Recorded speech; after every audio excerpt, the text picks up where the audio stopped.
Welcome to the 4th annual Grifties and the first ever live Grifty Awards. And now for your hosts, Uncle Hotep and Hotep Jesus. Yo, no George, but I can't even breathe in this joint. That's fucked up. He working on that Coon of the Year award. Black people, am I right? We've got some great categories tonight, including athletes. We'll say what's up to your dad. Seasons COVID-19. Who did you want? Hamlin? Hamlin's a sleeper. Hamlin's a sleeper. Female, musical, celebrity, people's political grifty, the Hall of Fame, and a surprise category. Y'all see we professional. We got the teleprompter and shit. And of course, the one everyone is waiting for, Grifter of the Year award. From podcasts to movies. DJ Protocol. Yeah, DJ, that's the time to do it. This is not a grift. I really think Lil Nas X is a gay demon. How dare you? Unlike most modern award shows, none of these women have penises. Women shouldn't speak anyways. Y'all picked the blackest room for a black. Paint the walls white so I can see y'all next time. All coons look alike to me. Some of you white people too. Some of y'all look like you came from 8 Mile. We're halfway through, no one's been shot yet. But I'm going to say at the Grifty Awards, there's only one person more arrogant, more self-assured than me, and that's Hotep Jesus. Grifter of the Year. Clap it up for old Uncle Hotep. Hopefully my kids will watch this and be inspired and stuff like that. Fuck them kids. I'm looking for my wallet. I'm like, oh, thank God he didn't take it. Thank God.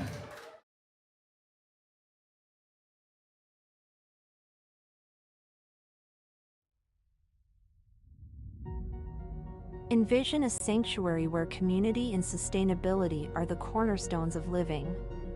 In this haven, every family is able to grow their own food, children flourish through homeschooling tailored to unlock their full potential, and education extends beyond textbooks, instilling self-worth and a deep understanding of the world around them.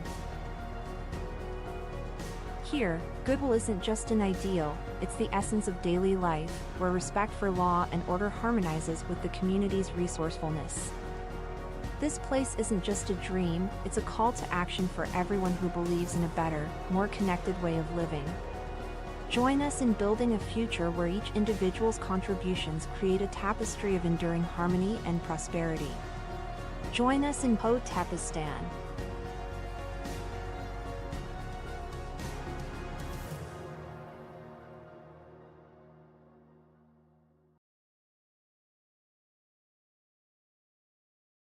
Candace Owens with the post and delete? Really? The Grift Report starts right now. 2, 1, boom. Hotep Jesus. Of all the Jesuses I know, he's the Hotepiest. Social scientist and YouTube host, Hotep Jesus.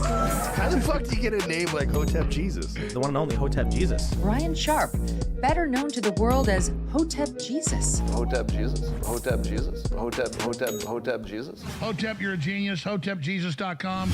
Somebody said, what do you think you are, some kind of Hotep Jesus? Ooh, And that's I was good. just Like, ooh, that's sexy.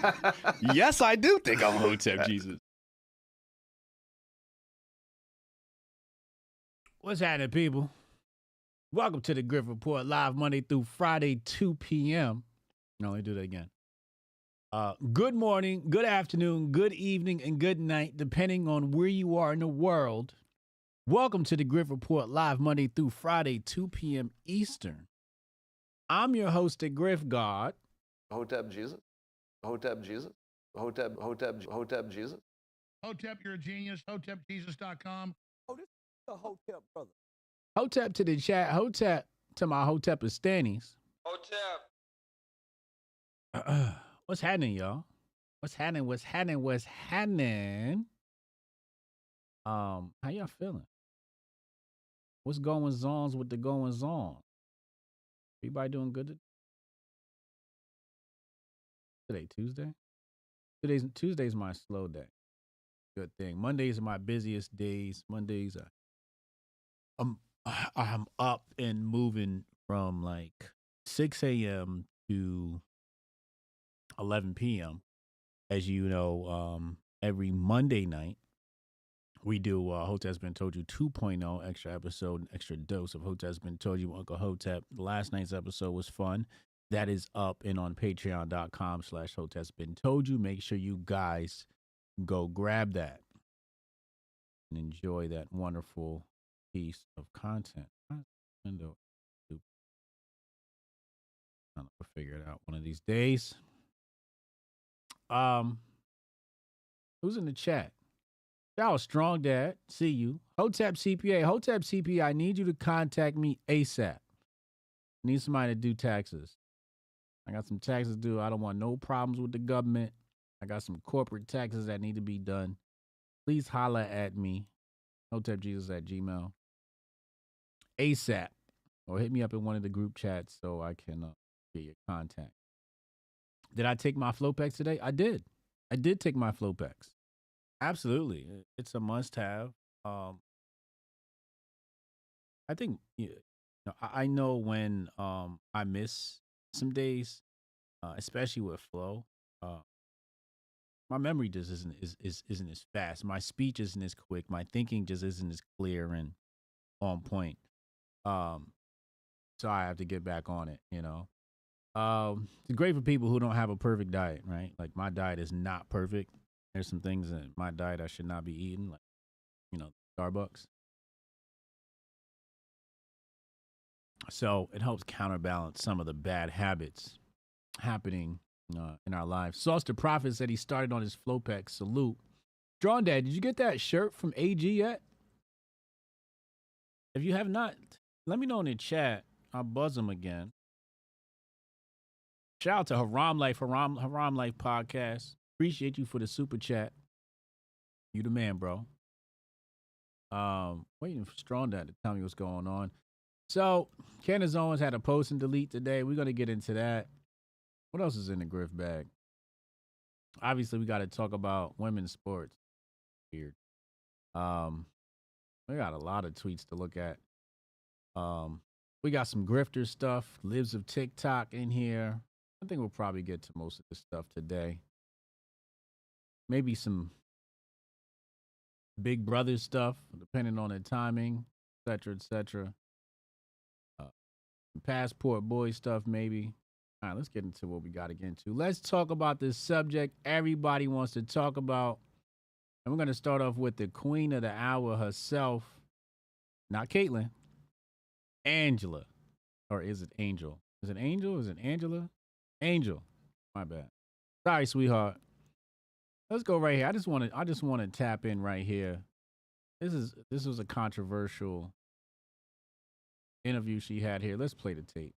I just try to stand strong. Like, I've been through so much. I've seen so much. I've been attacked so many times. Death threats. I've been sexualized. I've been threatened. All right, stop right there. That's the part I really want to get at. Said she was sexualized. And this is a very important topic. This is something that we need to discuss, and we need to know how to manage these conversations. Because these conversations, they can get a little bit weird. They can go left really fast. So, hold on a second.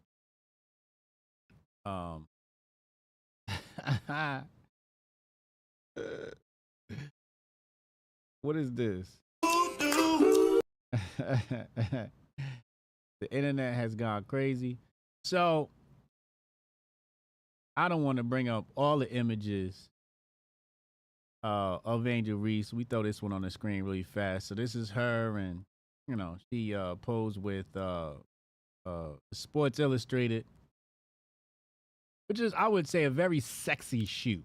It was giving off sexy. You know, one of the images, she had on a thong and, you know, whatever. So what people are saying is that she sexualized herself. She sexualized herself. Now we gotta be clear here. Now when she first said my inner misogyny, if that's the word we're using in today's world, my inner misogyny, my ears perked up when she said that people sexualized her. 'Cause I'm like, Baby, I thought you made yourself a sex symbol. That's what I thought, you know? But then I caught myself and I said, wait, hold on a second here. You know, women deserve to have their own agency. They deserve to do whatever they want with their bodies. And I think there's a difference between sexualizing yourself and other people sexualizing you. Now, I can say that if you sexualize yourself in the public arena, you should expect people to sexualize you. You should probably expect that. Not to say it's good, but you probably should. Now, I think people take it too far, though. I think there are some dudes who never seen ass, don't touch grass, haven't been with a woman in a while, if ever, and they see stuff like that, and they make comments, right? And some of the comments, I would say, are disgusting and inappropriate. When she says she was being sexualized, you know, it could be that people take, you know, women and they put them, like, use AI and put them on naked women. I don't know, some weird stuff going on. Which is another topic for another day. I do want to discuss that at some point because I think there's something psychological going wrong with the people that participate in that. And is that digital rape? Anyway, digital grape? I don't know. But again, you know, if you put your body out there like that, not to say, you know, not to make excuses for these men, but kind of comes with the territory, right? It comes with the territory. You know, if you're OnlyFans chick and people like, oh, they sexualize me. I'm like, you're an OnlyFans chick. I'm like, what else are they supposed to do? You know? So I think it's very important that people be careful of their brand and how they publish themselves, how they promote themselves. But at the same time, you know, it's men got to do better. Men got to do better. You know, all this oogling and whatnot over women is just, it's either incel behavior or simp behavior. Either way, it's not good. And you got to do better. All right, let's go to the next thing on this story. So obviously this turned into the race grift as we all expected. We all expected this to turn into the race grift. Outkick has been all over it. Outkick said, you know what? We are going to cash in on the race grift. And they have not missed a beat. Shout out to Clay Travis. If you guys have not watched my interview on Outkick with Tyrus, go watch it. Tell me what you think. We will be taking callers today, so have your questions ready. Outkick here says ESPN ran an insane headline alleging coverage of women's NCAA tournament is racist before quickly changing it. Unfortunately for ESPN, screenshots are forever, and we have them. I want to look at the screen. All right, let's see what this screenshots. Let's see how bad this is. I feel like we're not gonna find anything. I feel like it's gonna be huge nothing burger to just listen to my intuition. All right, let's see the screenshots. Where are the screenshots? What do you got? And there's no screenshot. I knew it. I knew it. I knew it. I knew it. Where are the screenshots? See, you always have to follow your intuition. Is this it? So I guess this is one of the screenshots. Again, it's very vague. For LSU and Iowa, the only narrative should be competition. And then like something else is blacked out here. ESPN features headline alleging coverage of women's tournament is racist. David Hookstead, LSU star Haley Van Lith tried to play the race card and failed miserably. Disliking LSU has nothing to do with race. We need only judge people by their actions and character, never by their skin color. Ladies and gentlemen, watching the Grift Report, how long are we going to lie to ourselves? How long are we going to lie? How are we going to just allow ourselves to lie to ourselves? How do we do that? Everybody and a mama knew this was a racial matchup. Everybody knew that. We all sat around. Nerd Nash held a poll. Matter of fact, let me find Nerd's poll. This is probably a good place to start in this subject matter. Because Nerd knew it. how did Nerd know ahead of time what all this was about? Right? And this is not saying that, coverage was racist, mostly because I don't pay attention to the coverage. I couldn't tell you one way or another if the coverage was racist. So here we go. The Nerd placed his poll yesterday before the game, April 1st, sometime during the day. And he says, LSU versus Iowa tonight. Pick your side.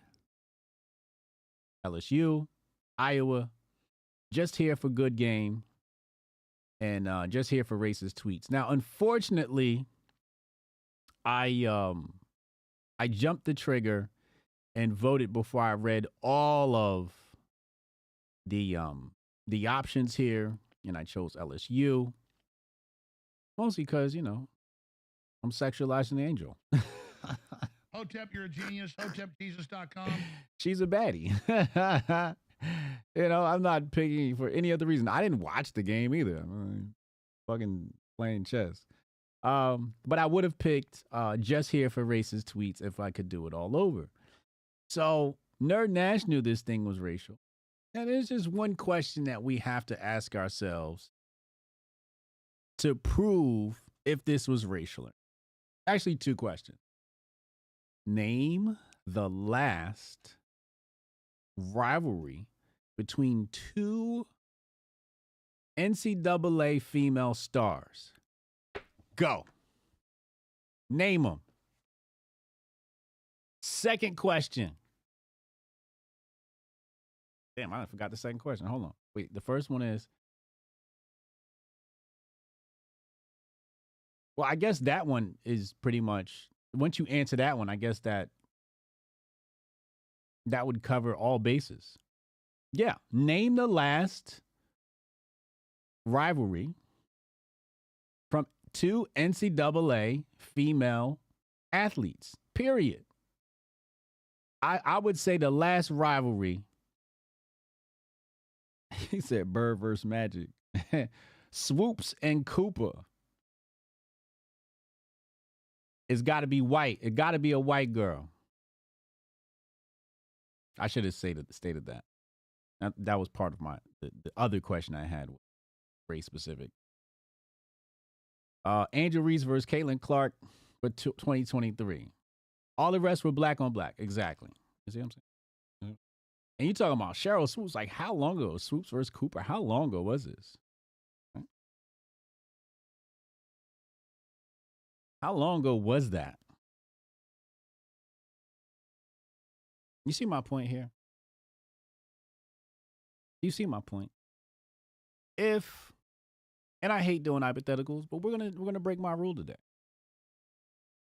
If Angel Reese were white, keep in mind the last NCAA rivalry was Riley Gaines versus the trans swimmer. That's the last rivalry I remember that's notable. Okay. If Angel was white, would we be talking about this? No, we would not. No, we would not. We would not. It would not be a thing. It would not be a thing. Now let's go and look at the coverage. The coverage, I'm going to try and be fair, but the coverage smells like dog whistle racism. Okay? Smells like dog whistle racism. Let me see if I can find. Elon, what is going on? Bam. Yo, Elon's app will just do weird shit with your bookmark. It'll just do weird shit. Jemele Hill says Caitlin Clark gets more credit than black players because she's white. Is that true? I don't know. I never seen the bitch ball. All I'm saying and what Caitlin Clark is, all I'm saying is she got to win the chip before I jump out the window and say, he's, great or whatever. Isn't that the rule? Like, you got to win the chip. Does Caitlin got a ring? Angel was the Goliath to white America so they can rejoice in Caitlin. I know you can't see what I see right now. I'm about to put it on the screen in a second. Thank you for the reminder, though. I appreciate you. Sometimes I'll be slipping.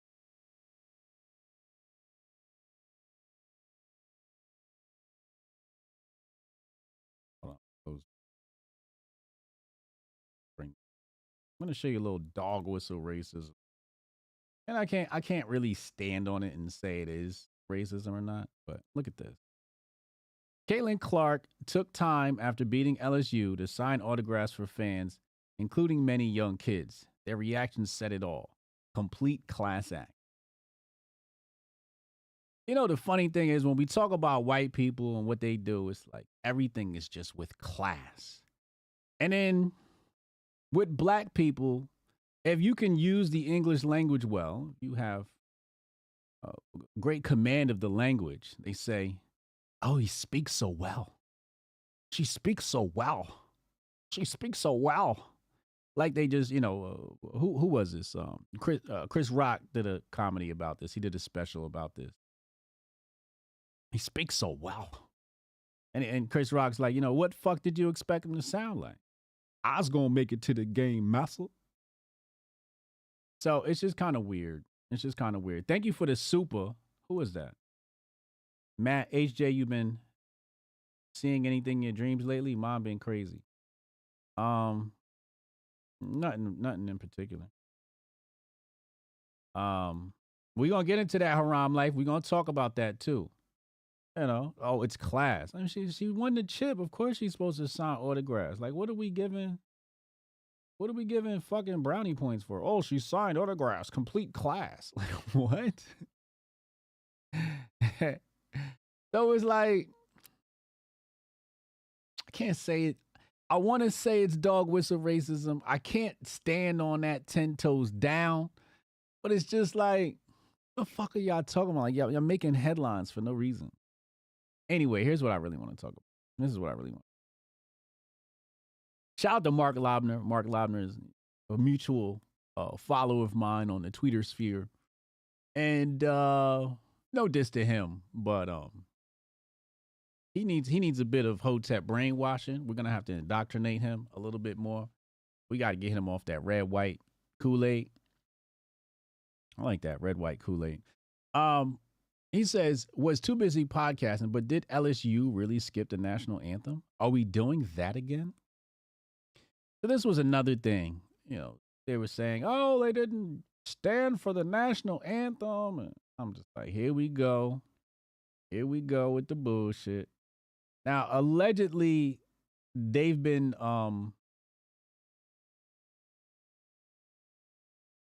doing this all season, right? So all season, basically, they go in the locker room, they say their prayers, and then they stand for the national anthem in the locker room. So my only question is it God or country? Which one do you want? They sure as hell don't pray before the games. That's what you should ask for, right? Not the national anthem. Can we pray before the game? There should be a national prayer. Fuck the national anthem. Be a national prayer. And these girls chose God over country. So which way, Western man, God or country? Which way are we going with it? Now, I saw a really wonderful response that I thought was hilarious. And he says, oh no, occult rituals. And I just thought that was so.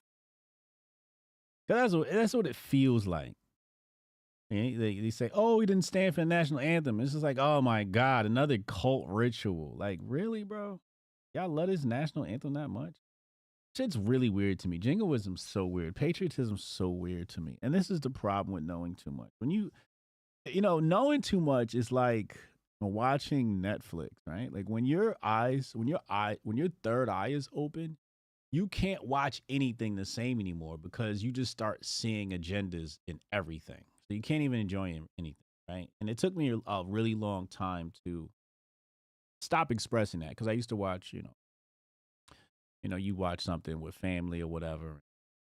You got to point out every single side. Like, yo, look, it's a psyop. And now I kind of just keep it to myself. I just watch it and I go, oh, look at the psyop. Oh, look at that side. Oh, look at this agenda. Oh, wow. They're just going to shoehorn that in there like that, huh? Wow. Another gay black man in another Netflix show. That's the problem. Like once you open your third eye, you can't close it again. You just can't close it. You can't even blink. So when you see people, do weird stuff like practice patriotism, and you know how the country was created, you kind of look at them like, huh? Like, what the fuck are you talking about? Right? This is the curse of knowing too much. It's a curse. It's a curse. In some ways, it's a curse.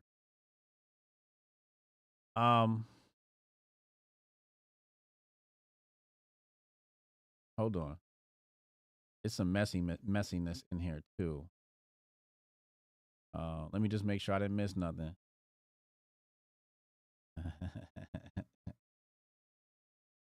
Wow. Oh, it's saved? We about to get to Candace in a minute. I think I just want to jump to Candace in a minute. But first, let's start with Libs of TikTok. I'm going to help y'all out. Today. I'm going to help the woke right out today. Let's go down. Let's take a look. So Libs of TikTok was giving some sort of speech, and here's the clip. Of our life. It's in our kids' schools, it's on the college campuses, it is in the workforce. He's talking about wokeness. It is in the streets, it's when you go to the store. I mean, like, you can't do anything in peace without this wokeness being shoved down your throat wherever you go. So, do you have a question? Is there something funny? I do. Yeah, sure. How do you define wokeness? Wokeness is the destruction of normalcy and of our life. Can't even answer the question. What is wokeness? They run around and use this term wokeness over and over again. Oh, this is woke. This is woke. Okay, tell us. Define wokeness. The destruction of normalcy. What? Destruction of normalcy? That's not the definition. That's not what woke. And this is why I told people for a really long time, like, you should not use the term woke. You need to call it what it is. See, if she knew what it was, she could have answered the question, but she doesn't know what it is. Wokeness is simply a synonym for cultural Marxism. What it is. It's a synonym for cultural Marxism. Now, I've said this before, and people go, oh, well, people don't know what cultural Marxism is, so we can't use that term. Then you ask them, well, okay, what does wokeness mean? And they can't tell you. And what is cultural Marxism? Well, cultural Marxism is the subversion of family, culture, in order to create divisions. That's why they come up with this term intersectionality, right? So it's subversion of culture, it's a subversion of family, it's a subversion of life, and it's to derail not normalcy, but tradition. Not normalcy, but conservatism. Not normalcy, but common sense. Not normalcy, but nature. Not normalcy, but God. It's a subversion of God. It's a subversion of nature. That's what wokeness is. It's taking the institutions that we've created through tradition that we've known has worked for millennia and subverting them, dividing them in order to conquer. For example, how many genders are there? 1,000,001. How many races are there? Now it's 1,000,001. You got POC, you got BIPOC, you got brown people, you got black people, you got all. So they just keep creating new divisions. And you even saw this with communism as it grew in Eastern Europe. Let's say Eastern Europe. And every time a group would get too powerful they would divide them. They would create a subdivision. So it went from socialist to, okay, you got too big. Let's create a new faction and call this one social democracy. Then you get national social. I'm not talking about Nazi. That is what Nazism is. But they just divide and divide and divide and come up with different ways to say the same thing. And then, create nuance and say, well, the socialists are different from communists. And then, the social democrats are different from socialists. They just keep creating new groups. You see it with the rainbow. Every time we see LGBT, there's a new letter added onto it. And they just keep creating new groups and new divisions. Again, this is where Black Lives Matter popularized the term intersectionality. Right? Create the divisions, and the divisions create confusion, and the divisions create chaos and creates warring. Now the different tribes, even amongst the left, are warring amongst themselves. And that's really so that, one group doesn't get too powerful and too controlled. But, coming back to the premise, it's very important for us to recognize that wokeness, as is most normally expressed by the woke right, is cultural Marxism, but at its root, it's just communism. And communism does follow the Hegelian dialectic that everybody talks about, but communism loves to first destroy, and then co-opt. And I want to say build, but they don't really build much. I wanted to say rebuild, but there is no rebuilding that actually happens through communism. But communism is it expresses itself as fascism. And keep in mind, I am a fan of both, because if we look at a country like, I don't know, like the United States of America, it could use a bit of fascism. It's just that the fascism that's used right now are used in the wrong place. But communism, in the context of wokeness, seeks to plant its parasitic tentacles inside the minds of marginalized groups. Okay, so we're talking about the how wokeness seeps in. So it's a parasite, right? So wokeness, aka Marxism, aka communism, is a parasite. Okay, and the parasite obviously needs a host to survive, and the host that it uses is usually marginalized groups. Now, sometimes it's a faux marginalized group, like they'll say white women, and it's just like, all right, white women definitely ain't losing. Or sometimes it's a real group. And sometimes what they'll do is they'll take a real group and then take their struggles and co-opt it for another group. For example, the rise of Black Lives Matter. The rise of Black Lives Matter was about black men, straight black men, getting murdered by police officers. And then they co-opt it and make it about the rainbow, right? We all know that story. So we have to understand that communism, cultural Marxism, is in of itself a parasite.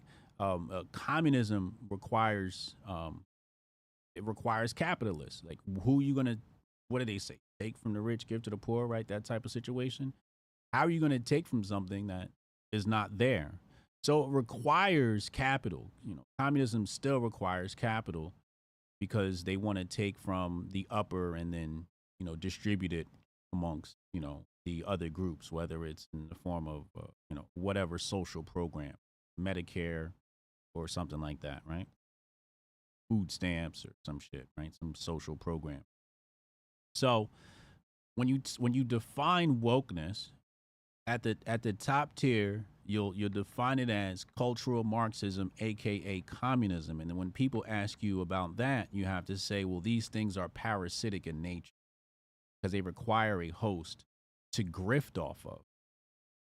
So what the communists do, they come in and they find a group, let's say black people, and this is a huge missed opportunity for other groups of people, including the red whites. So you'll see a group like black people who have a legitimate gripe with their government, and you'll have a group that has a hands-on approach, and you have a group that has a hands-off approach. And the red whites have a hands-off approach, which means that, you know, it's all for the taking for the blue whites. So the blue whites come in and say, oh, you have a problem? We're going to help you. And then they pose as a friend and work as a spy, straight out the 48 Laws of Power. And then basically take their struggle, raise funds off of their struggle, never really do anything about the issue. My brain did a fork, right? So my brain did this fork because, well, one big issue is they don't listen. They don't listen to the marginalized group.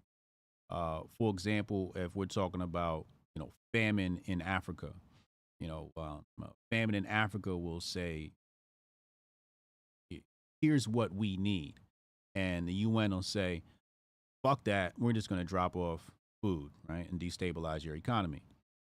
The black community will say things like, you know, we need job opportunity.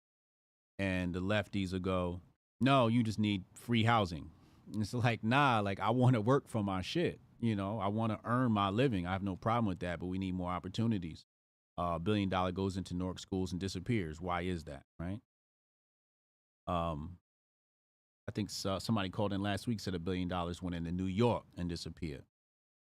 So coming back, you know, communism is a parasite, and it does not listen to its host. It does what it wants above its host and feeds itself off of the host. So the host will starve while the communists eat well, and you see this all throughout the stories of Lenin, Trotsky, and Stalin.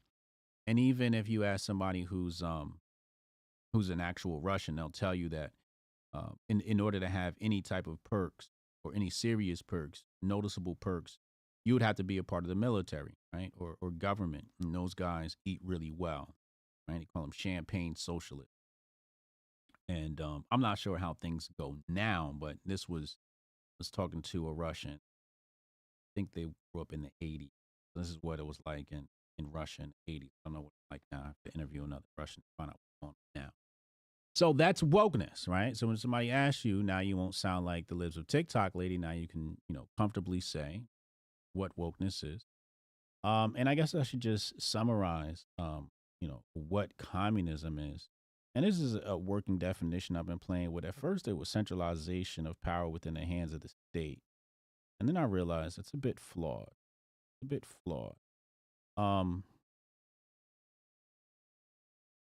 There is centralization occurring with communism. There is centralization of decision making. There is centralization of power happening, and it does happen at the state level.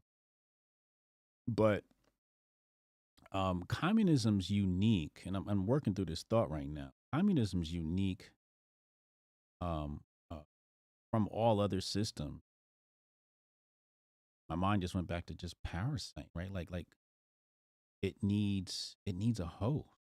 So centralization of power within the hands of the state at the expense of the middle class. That's a good way to put it. At the expense of the middle class. See, I'm adding to this definition now, and I like that. I just figured that out. Communism is a centralization of power within the hands of the state at the expense of the middle class. That sounds just like Marx, right? So there you go. That's my latest definition. It's a working definition. And, you know, that's that. Let me check on my peoples. When your eyes are open to the social media news like Boondocks episode and Netflix, unironically, looks like TV shows inside Simpsons episode. Yeah, exactly. Fucking weird. It's a good definition for woke, right? He says the inability to define a woman. Yeah, that's another one. That's another. Okay, so at the expense of the middle class, where words are weapons, or I should say, because they changed definitions. For example, this is out of Orwell's work, 1984, and a lot of this is about, what do words mean? And communism, not only does it, steal capital from the middle class, but it also changes the definitions of words. And that's what 1984 was about, and that's what Orwell was warning us about. So it's also an attack on language. So now we have centralization of power. Oh, wait. Okay, let's continue with that. Centralization of power within the hands of the state at the expense of the middle class, where words mean nothing. No. Where language finds confusion. Something roundabout there. Because language is a huge part of this. A huge part is, what does a woman mean? We don't know, right? Like, what do these different things mean? They're always changing these definitions of things. They're removing definitions. They move the goalposts on it. So language is a huge part of this, and thanks to Orwell for tipping us off about that, because that is so true. Oh, I like that. He says, Jeff says communism is the redefining of the natural order. Ooh, I like that. I really like that. That's nice and concise. It's concise, not as specific, but it's true, right? It does but the thing is, the only reason why I don't like that definition is because modern capitalism will do the same thing. It'll redefine natural order, right? The industrial complex, industrialization, Ted Kaczynski, all of that. None of that shit follows natural order. So that's why I'm like, you got to really be specific about some of this stuff. So Hotep Swarse says the centralization of power at the cost of the middle class and subversion of language. There you go. Reorganizing and centralizing of power. Yeah, but it doesn't really. That's true, though. It's true. This just makes me want to talk people even less if that was possible. Yeah.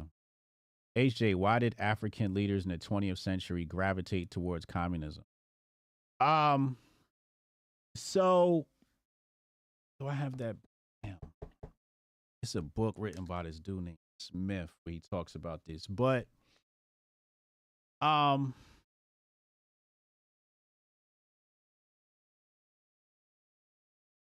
there's a couple of things that contributed to, and it wasn't just Africans, but Russia, it's basically just a very successful Russian propaganda campaign. That's really what it comes down to. It's a very successful Russian propaganda campaign. My brain did a fork. We're not going to talk about that. We talked about it in the past. But you had a bunch of people who didn't have the internet, didn't have access to resources. Thomas Sowell wasn't Thomas Sowell yet. Walter Williams wasn't Walter Williams yet. In fact, Thomas Sowell was probably a communist. Well, he was a communist, but probably around this time, he was probably still a socialist, right? So Thomas Sowell was a socialist. But it comes down to the fact that when you read the Communist Manifesto, the shit is on point. Like, Marx was right about a lot of fucking things. He was right about the middle class and the middle class's attitude towards the poor. The middle class's attitude towards the poor fucking sucks. So when you have somebody who comes along and they diagnose your problem, because this is what Marx did well. He diagnosed the problem very well, even though he didn't write it. But anyway, he diagnosed the problem really well. It's just the solutions were trash, right? Like his way of solving the problems, I'm like, nah, that's not how you solve that, bro. But when you have somebody that comes along and diagnoses your problem so well, and then they provide a solution because there's lack of other options, you take hold to it. And the other thing you got to remember is a lot of these people were young, right? And I talked about this before. A lot of the Black Panthers, these guys are like 20 years old. They ain't no fucking better. They didn't know any better, right? So a lot of it was just frustration with the current system. There was actually somebody with literature speaking to their problems and their hearts. And, I almost became a communist. It's just that, I'm a thinker. So, and I think I told y'all this before, but I didn't like the way America was going. And I was very much challenging, which way are we going forward, right? Which way is the right way? And I saw this thing, communism, and I started reading up. And before I started promoting it, I just tried to think about it, right? And I said, okay, how do we get luxury goods into households if not for capitalism, right? So, for example, PlayStation comes out, right? How do you buy a PlayStation? Well, they put up a price and you pay for it, right? You get the pre-order and you buy it, right? Well, how does that exactly happen under communism? First of all, the part I couldn't get around was how do you create the means of production for a PlayStation? But I loved my PlayStation. That's how I loved it. I still do. So like, how do you so now I'm thinking, I'm like, are we forcing people? And I'm like, can't force people to work. That's fucked up. So because I couldn't wrap my mind around the dish, then I was like, so who gets the PlayStation, even if it is produced, right? And I'm like, is there a lottery? And then can't the lottery become corrupt? And I'm like, ugh, this communism thing don't make too much sense. But it's just the fact that there are lack of other options. And the other thing is, communism, it had so much money behind it. It has so much brains behind it. While capitalism had none, virtually none. I mean, the capitalist brains don't really emerge until later on, right? Like Rothbard and Milton Friedman, like these guys don't come out till later, right? Like 70s, 80s. I think the earliest capitalist document you could probably read is probably Adam Smith, Wealth of Nations. But even that was just a study of the capital within nations. It wasn't like, hey, capitalism's the way. But, you had so many people of intelligentsia like, Rousseau. And then, it got exported to China. It got exported to Eastern Europe. And obviously the Wall Street ties are like, you got Wall Street money that's helping build communism to destroy monarchies, right? Because that's really what it is. We're moving from a shift from feudalism to communism. In fact, there is no in-between point for capitalism, right? Maybe here in America, in the early days, maybe you can call that, a free market in some places, especially like the Wild Wild West. But there was no time period to experience true capitalism or have people champion it. So I would say the reason why many of the African Americans chose communism was because of lack of options. And there were some really smart people. The fourth political theory, nice. Yeah, that's what I was thinking of. That's what I was going to talk about before, yo. Oh wait, no, it's not. No, I thought I saw a Russian word in here I recognized. No, not this. I thought you were going to talk about perestroika. That's what I was going to bring up before, but I didn't want to bring it up. Because this is just a whole nother story for another day. And I haven't finished reading it either, so I hate talking about stuff that I didn't study completely. But yeah, I mean, just think about the money that went into it. Money and the brains that got into communism. I mean, it had a massive push, and it was very, very appealing, especially to people who saw everything wrong with the current society. And if you weren't careful, you'd fall for the trap that capitalism is bad.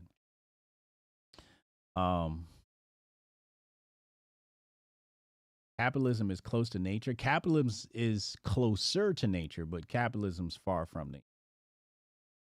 Not near. Capitalism's not that. Capitalism is the uh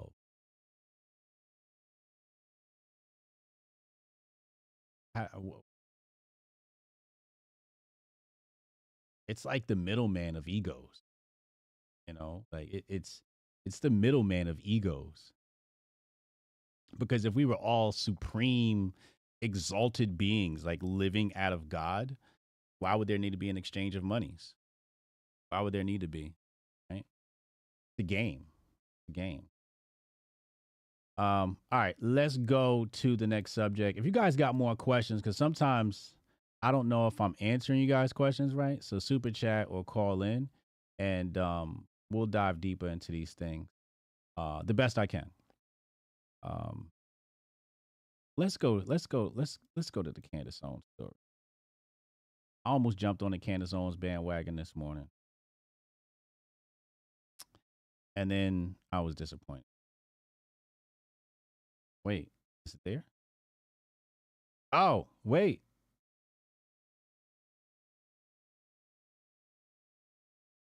Wait. Oh, the original tweet was deleted.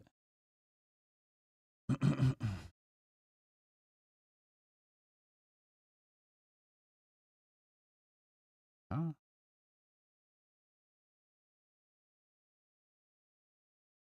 I'm just trying to figure out. All right, here, I'm gonna show you what I saw.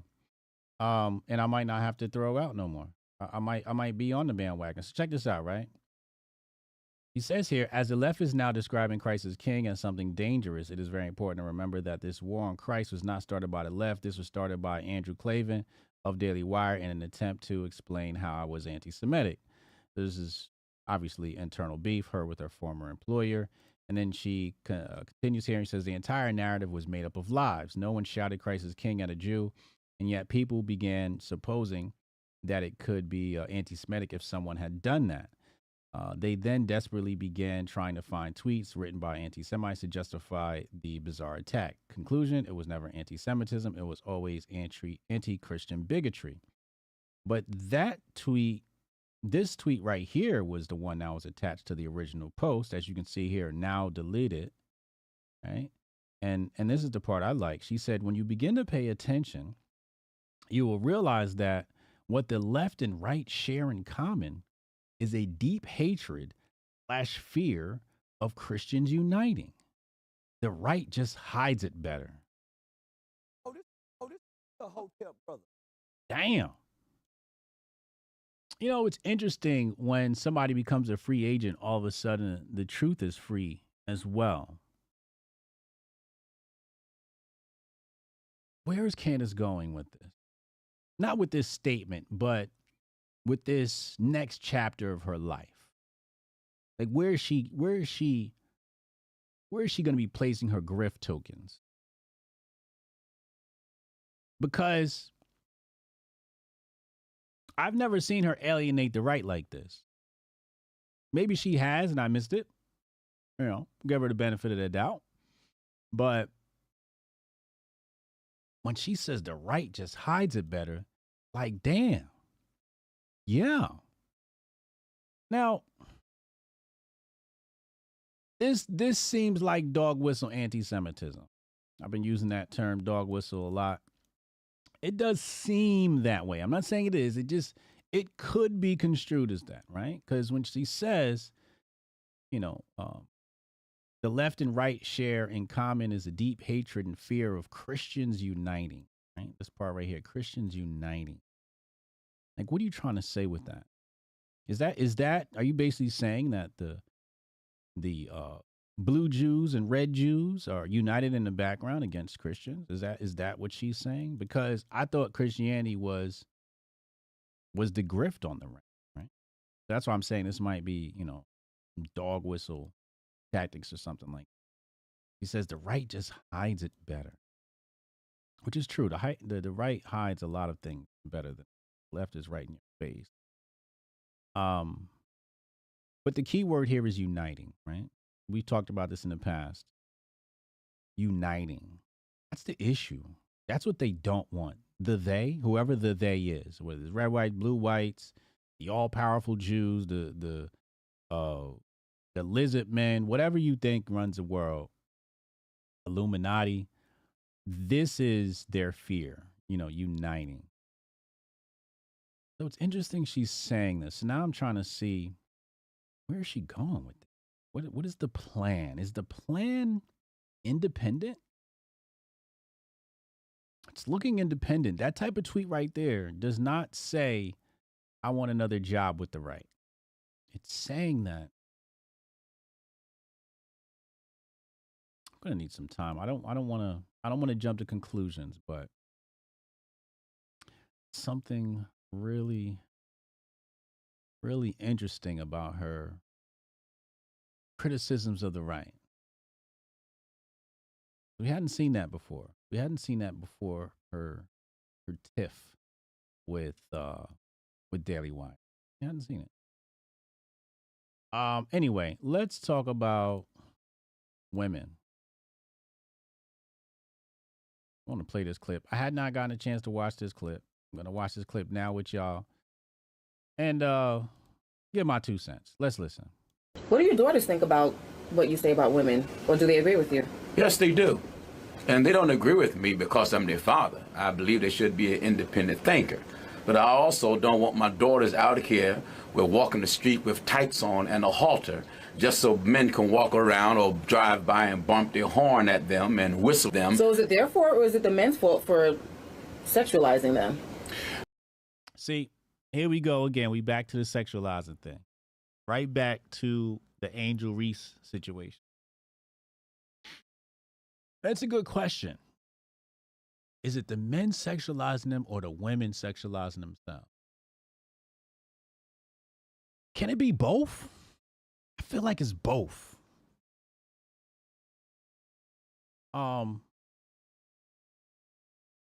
What's funny is when you go to the gym and these girls walk in with these little skimpy outfits, I make it a point to never look. I don't look. And what I notice is sometimes they go out of your way when you not looking to make you look. Like, bitch, you done walked past me 3 times. I'm not looking at you in them little ass shorts. Stop it. Go get some attention somewhere else. So sometimes these women be fishing for attention. Okay? Just attention. Not to say that, she wants my number. Not sometimes women are just how come, all the dudes in here didn't look but him? And they just want you to look just to feel good about themselves. But let's go back. Anyway. It is the nature of a man to be attracted to a woman who hardly have anything on. That's a good point. That's a good point. Damn. Tights and a halter top? Tights and a halter top is kind of wild, lady. Tights and a halter top. Again, I gotta pick on my foreigners. It's different cultures, right? So I noticed that when the Muslims go to the beach, their daughters aren't wearing the same things that an American daughter would wear, right? They're not doing the whole bikini swimsuit thing. They got the full, web work on. Look like they about to go surfing and shit with the wetsuit. I know it's even the same thing with their children. They don't put swimsuits on the babies. The babies are wearing, full shorts and full shirts. They're for swimming, but they're wearing shorts and a shirt. They don't got their ass cheeks hanging out. Some of y'all take y'all babies to the place and you got your baby's ass cheeks hanging out. So why is it that they're very conscious of these things, but we're not?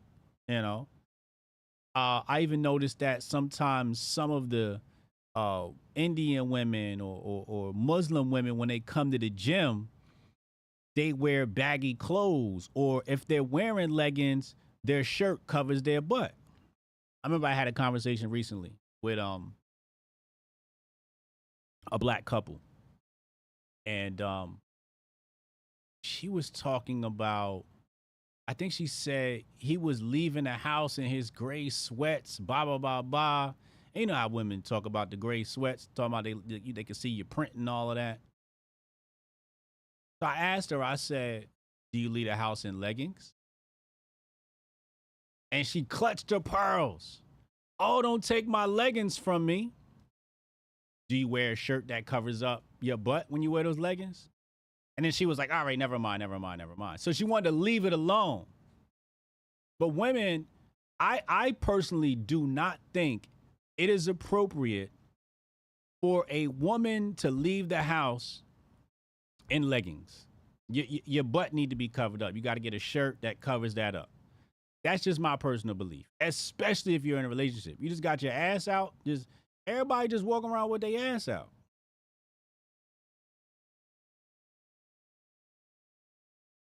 It's really weird. Let's see how he responds. Yes. Let's be real. So then, I'm just trying to think. If I choose to dress today and have on a tights and a halter top, and a man honks at me, it's my fault. Yes. We ain't honking at the bitch in the burqa. You naked. We are designed to fish. You know what's funny is, before this social media era, you know, it used to be, you know, in the 50s, it used to be rude to not compliment a woman.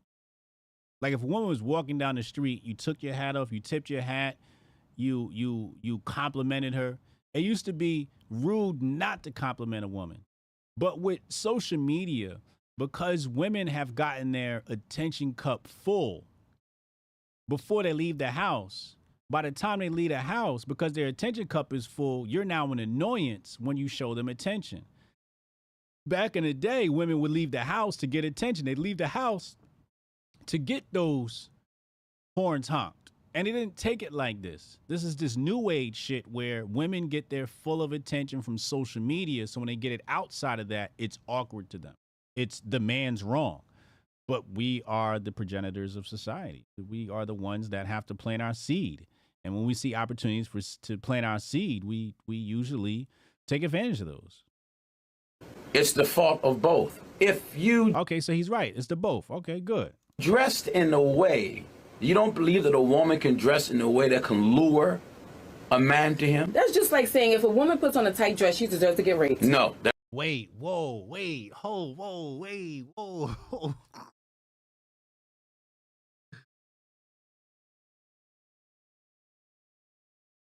That's a huge jump right there. That's a huge jump. That is not saying that. Because regardless of what a person wear, they don't deserve to get raped. But at the same time, let me make this example. Please. There are some men that drive a very fashionable car and look a certain way. And sometimes that look attracts certain women. Yeah. There are certain looks that a woman can have on that make her appear that attract certain men. That's just a fact. Yeah. That's a great analogy. Great analogy from the pastor there. That is so true. You can't attract people by things you have. You can't attract men by what you wear. And women know that. They just don't. The key trait with women is, they don't want to accept responsibility. Women hate accountability. That's really what this comes down to. And they hate being wrong. So even if you win in the argument, they're never going to admit that they were wrong. Unfortunately.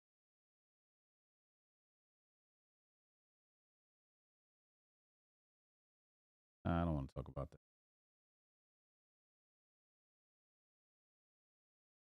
All right, let's cover. I had this in the bag for a minute. Let's cover this and get this. So I don't have to look at this in the Grift bag no more. Let's pull this up. I want to talk about this because it's right. We're right in line with the same subject. Who was this woman? I don't know. Let's take a look. And also just kind of undoing some of the damage from the red pill conversation. How do you mean? Here's another.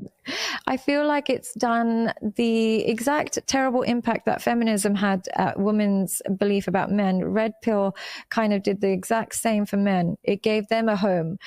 For the men that hate women, it gave them a home, but it's in the wrong hands. It's okay when it's in the hands of psychologists and people who understand human nature, but when it's in the hands of a 27-year-old boy who just wants to make it in social media, or somebody whose life experience is just making TikToks, and he's the one teaching teaching men how to view women is dangerous. It's super, super dangerous. So I would love to undo the damage of some of that. And fact check true. She's right. She's right. The red pill community is very important. However, it is a response to feminism. It is a natural response to feminism. But it's also become a haven for incel. You know, if you want to become a popular red pill community creator, content creator, you just get on the internet and bash women all day. It's the same thing feminists do. They bash men, right? So you just find something that, you know, for example, a couple of weeks back, some chick was on OnlyFans, and then the next week she pledged her life to God. And then all the red pill guys are like, oh my God, look at her. Da, da, da, da. And I'm like, wait a second. Isn't that a good thing that she left OnlyFans and then went to God? Like, isn't that kind of like the goal? Like, isn't that what we want from women, to like be examples and say this is not the way and God is the way? But you know, they chose to go the other route. You even see it with the white girl with red hair. You know, she makes her coins in this industry off of shitting on women, right? Just talking shit about women. And unfortunately, that's what much of the red pill has come down to. Yeah, how many women can I bring on my podcast and make look stupid? You know, and it's just like, what? We also saw another example with Sneeko. Sneeko ran into those kids in the subway or someplace. They came up to him and, yeah, man, fuck these bitches. And he's like, wait, why are you saying this? And it's because that's what they saw you say, bro. They saw you say, fuck these bitches. So, and these guys are young. They're like, 26, 27. These are young guys. They don't know shit from shit. So, they pass down their ignorance to the next generation. Ignorance runs with the truth, the holy grail of all of this. And I think that macking needs to be taught. The art of macking. Shout out to Tariq Nasheed. It needs to be an art of game. Game needs to be taught. Macking needs to be taught. But not at the expense of women, but for the benefit of women. Like, how can you mack a woman and make her life better? Make her see life in a different light. You have these women who are liberals and they date a Christian, like wholesome white women. Wholesome white woman at one point was, I believe she said, a liberal. And now she's on this side, right? So when your Mac game is on point, it's really about, training up a woman to be what you want, right? In some way, she's got to train you up to be what she wants. Got to communicate all of these things to each other. But at the end of the day, the red pill it's got some bad spots. Got some bad spots, man. And I think some of it is just corny. She calls it dangerous. Maybe I just call it corny. And to me, it's like, I feel like the men in that space never got girls. Let me put myself on the big screen. These dudes never got girls, right? Like in high school, they weren't cool, okay? In high school, I was cool. I got girls. Girls came to me. I was a chick magnet. My homeboys would call me up, be like, yo, where the girls at? I remember one time we was at a hotel party and my homeboy said to me, I couldn't get girls that night. It was last minute. And he like, yo, where the girls at? And me being frustrated, I'm like, you tell me you don't ever bring none. And he shut the fuck up because he knew it was true. So a lot of these dudes never got girls. And now that they have money and status, this is what they leverage to get girls. I never leveraged money or status to get girls. I had a sense of humor. I had a personality. I had intelligence. I didn't need anything other than my brain to get girls. You know what I'm saying? I was just funny and fun to be around. And handsome, right? Some of these guys, what happens is because they never got girls in high school because they were dweebs and geeks. Now that they're older and they got their life together, so to speak, and they have money and they have status, they're on a revenge tour. They're on a revenge tour. What they want to do is they want to get back at all the chicks in the past that they tried to get with that they couldn't get with. And now this is their way. They're projecting onto other women what other women have done to them in the past, and they're hurt. These are hurt and scorned men. That's why they target women who they know they can defeat in a battle of wits. This is why they talk shit about women online. This is just hurt, and it's the same thing I said about feminists. I said feminists are only feminists because at some point a man in their life hurt them. Whether physically, mentally, emotionally, or a combination of all three or a combination of two. This is hurt people. These are people who have not healed from pain. And if you have not healed from pain, you don't deserve a microphone. You should not have a microphone because all you're going to do is spread pain around the world. And that's the part I think she's saying that's dangerous. So, yes, parts of the red pill community is basically a reflection of feminism. This is what it is. I respectfully disagree with what? You don't disagree with me. Red pill was also about divorce, among other things. Now that I can say is very important. Dudes be getting they ass handed to them in divorces. And somebody needs to help people navigate that because it's a legal thing, right? It's a legal battle. And you need to know how to handle that, how to handle the woman as you're going through the proceedings, et cetera, because, you know, how her emotions are could affect her conversations with attorneys and negotiations over distribution of assets, et cetera. So, God forbid if I ever have a divorce. Hopefully I won't need one, but it is a sticky situation. So this is how we're going to do it today. You can text your questions or you can call in with your questions. 202-596-5631. 202-596-5631. You can text your questions or you can call in or text before you call.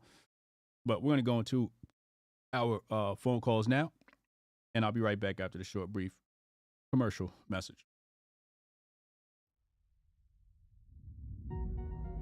Envision a sanctuary where community and sustainability are the cornerstones of living.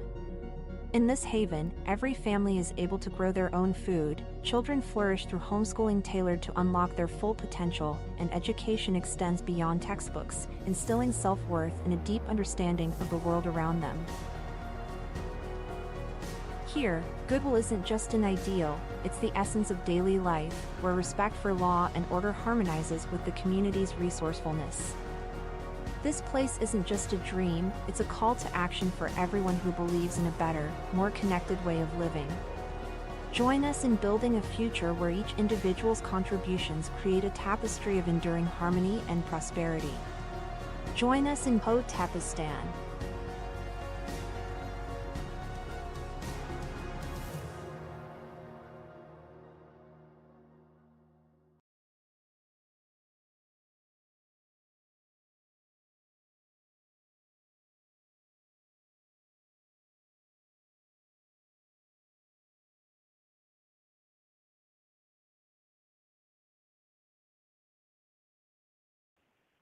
Strong Dad on the check-in. Strong Dad, what's good, bro?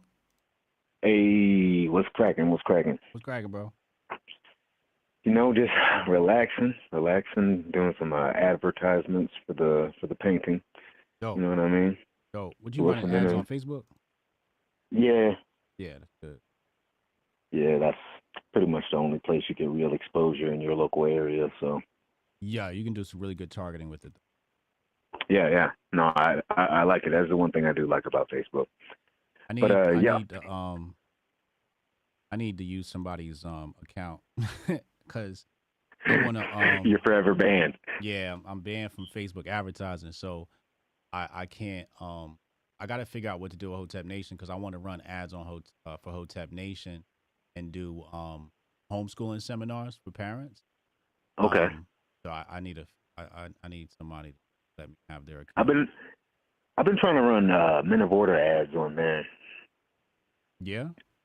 Yeah. How's So it like when it's getting a little bit of traffic. I try to link like the YouTube, the Strong Dad program, the Black Dad, White Dad, and all the other stuff there because I really feel like that's the target is better.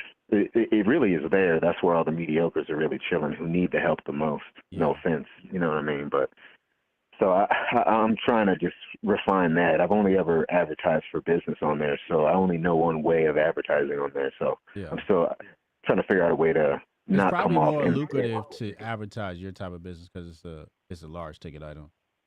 Yeah. Yeah. Grooves Lab said VPN. Yeah. The issue is once they see my credit card, they know it's you.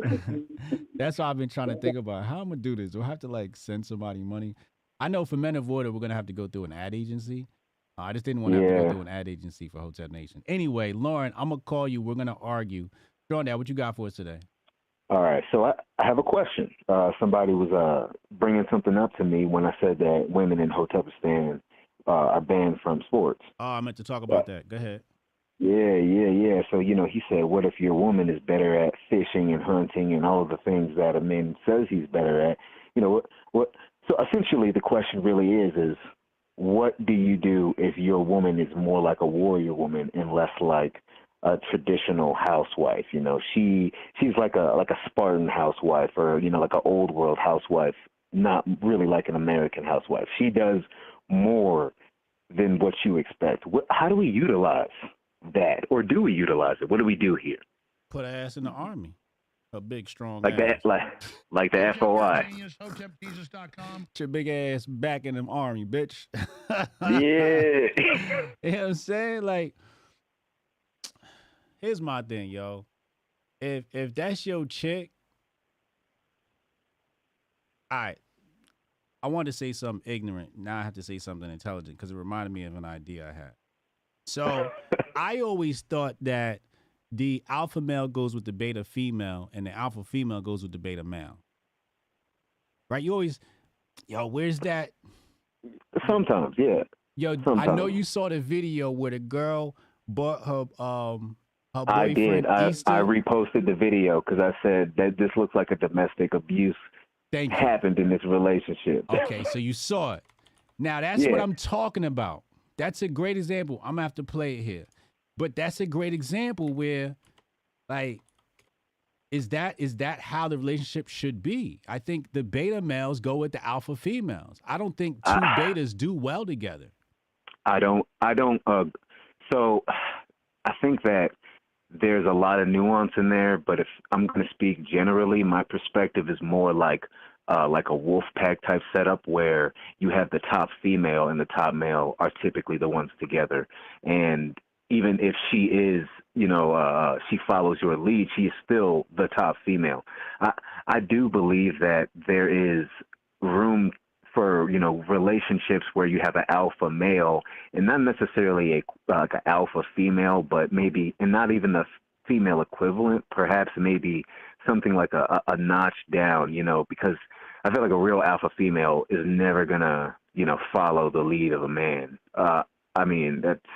I've never seen that play out, but I have seen women who are kind of in that realm who believe in following their man. So they're an alpha female in all but that one way, which is kind of like a wolf pack type thing, You gotta be super alpha to tame an alpha chick. Yeah, facts. You gotta be super alpha to tame an alpha chick. To alpha. Yeah, you have to be worthy. You have to be worthy. Otherwise, yeah. But yeah, I also see, two alphas getting together. I just think it works better when you have the opposites. It seems to fit better. Like for longevity purposes, yeah. No, I mean like Jay-Z and Beyonce. I don't know. I feel like that's I don't like that relationship for Jay. Okay, I feel yeah. like Jay became the wife in a relationship. Yes. Because I agree. She boosted his profile. Well, yeah. Somehow his profile eventually became. But I always saw them getting together. Like I called that shit from early on. I'm like, okay, so Jay gonna get with Beyonce. Like I've been called that shit when we was younger, because those type of relationships make sense from a business perspective. If you're the best, like you said in the beginning, if you're the best in your field and I'm the best in my field, then it makes sense, right? And I think that's what it was. Jay-Z, number one rapper. Beyonce, number one pop star, right? So yeah, it made sense in that sense. I just feel like, why is my wife on tour right now? Like I know how I would feel, but I can't say Jay should feel how I feel. I just know how I would feel. And if it was me, Beyonce would have been in the cut somewhere. That's not your vibe, yeah. Go sit down somewhere and take care of our kids. Like that's just. You know what I mean? And I'm gonna go out here and just get these bills and let me. So then the question then is, what if your woman is that type of woman? You know what I'm saying? In Hotepistan, we're not just gonna facilitate a relationship that goes off the rails like theirs does in this aspect that we're talking about, right? That's so fair. how do we mitigate? How do we work around that so that they still have a place and the utility is still there, but we're not getting too far off into the independent woman weed? Word. That's the thing, the whole independent woman shit. But you make a very valid point, right? Like if Beyonce has a gift, she's got to continue to share that with the world, and if it's through dance and it's through song, then she has to play that role, right? So that's a great counter argument, and I agree, and I think that might be why Jay does that, because he's being maybe unselfish in some way, right? Like saying like, yo, you mean a lot to people, you know what I mean? And you still got demand as a brand. He still has demand as a brand. He's maintained demand as a brand for a really long time. And that's really hard to do. Nobody does that. Usually artists come in 2-3 years, they gone. I was saying this yesterday. So the fact that she's been here all these years, the other rule is you gotta continue while you hot. You gotta keep going while you hot. You can't just stop. So I get all of that, but I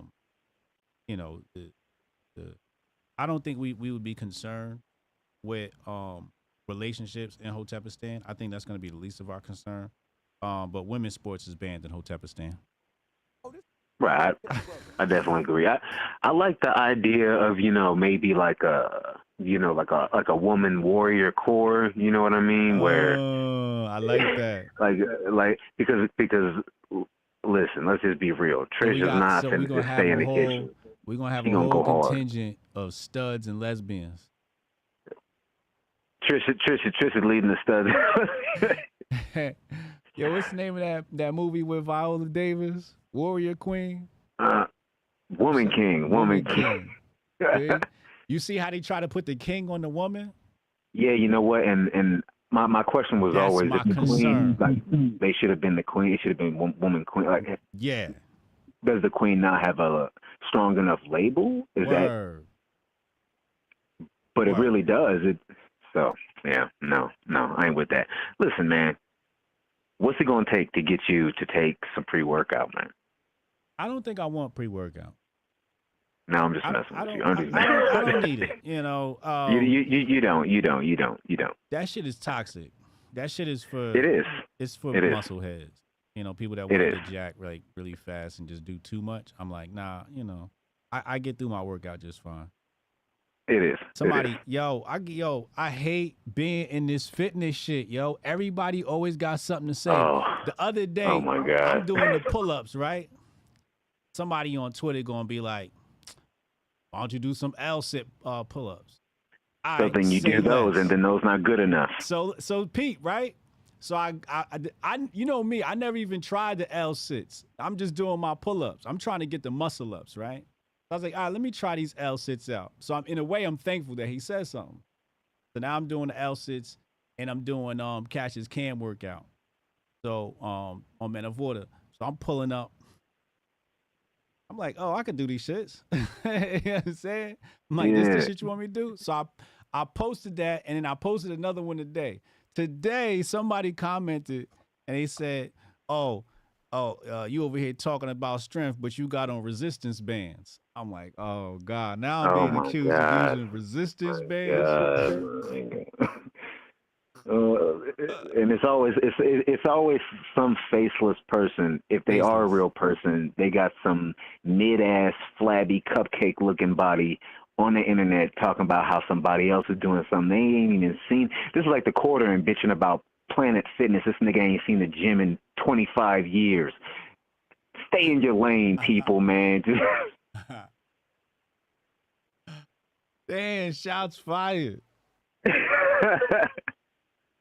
I'm just saying, man. People are going hard. If they're going hard, you're doing L-sit pull-ups, man. Post your L-sit pull-ups if you got something to say. That's what I wanted to say. I was doing like, yo, let me show me how it's done, yo. Show us how it's done. That's what that post physique card. That's what that's for. Whenever I'll be posting that, when somebody's got some dumb shit to say, yeah. Show me what you're doing. I'm not posting my physique yet. When I post don't my do physique, you know what I'm saying?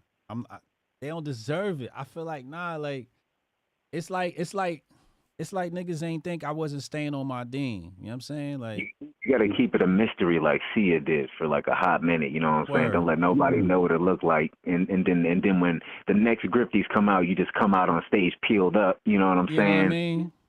That's how I'm trying to do it. That's exactly how it should be done. Yeah.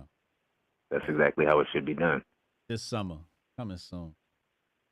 Hey, and then you'll need the pre-workout. No said, shut up. No said, gym bros are experts at everything except DNA and inherited capabilities. Listen, I have excellent genes. My genes are fucking pristine, so I definitely take that into account when I'm in the gym, and I'm thankful for it. What is this dude even talking about? He's talking about gym bros. Like if you're a Hotep gym bro, that doesn't even apply to you. So what's the point? It's like commenting just a comment. You're just saying it to say it here. We don't even care what you got to say, man. Don't hate the cupcake. Lord have mercy. Oh man. All right, let me get Goldstein in here, bro. Word. Hotep and Bill, y'all. Hotep and Bill. I hope I answer his question.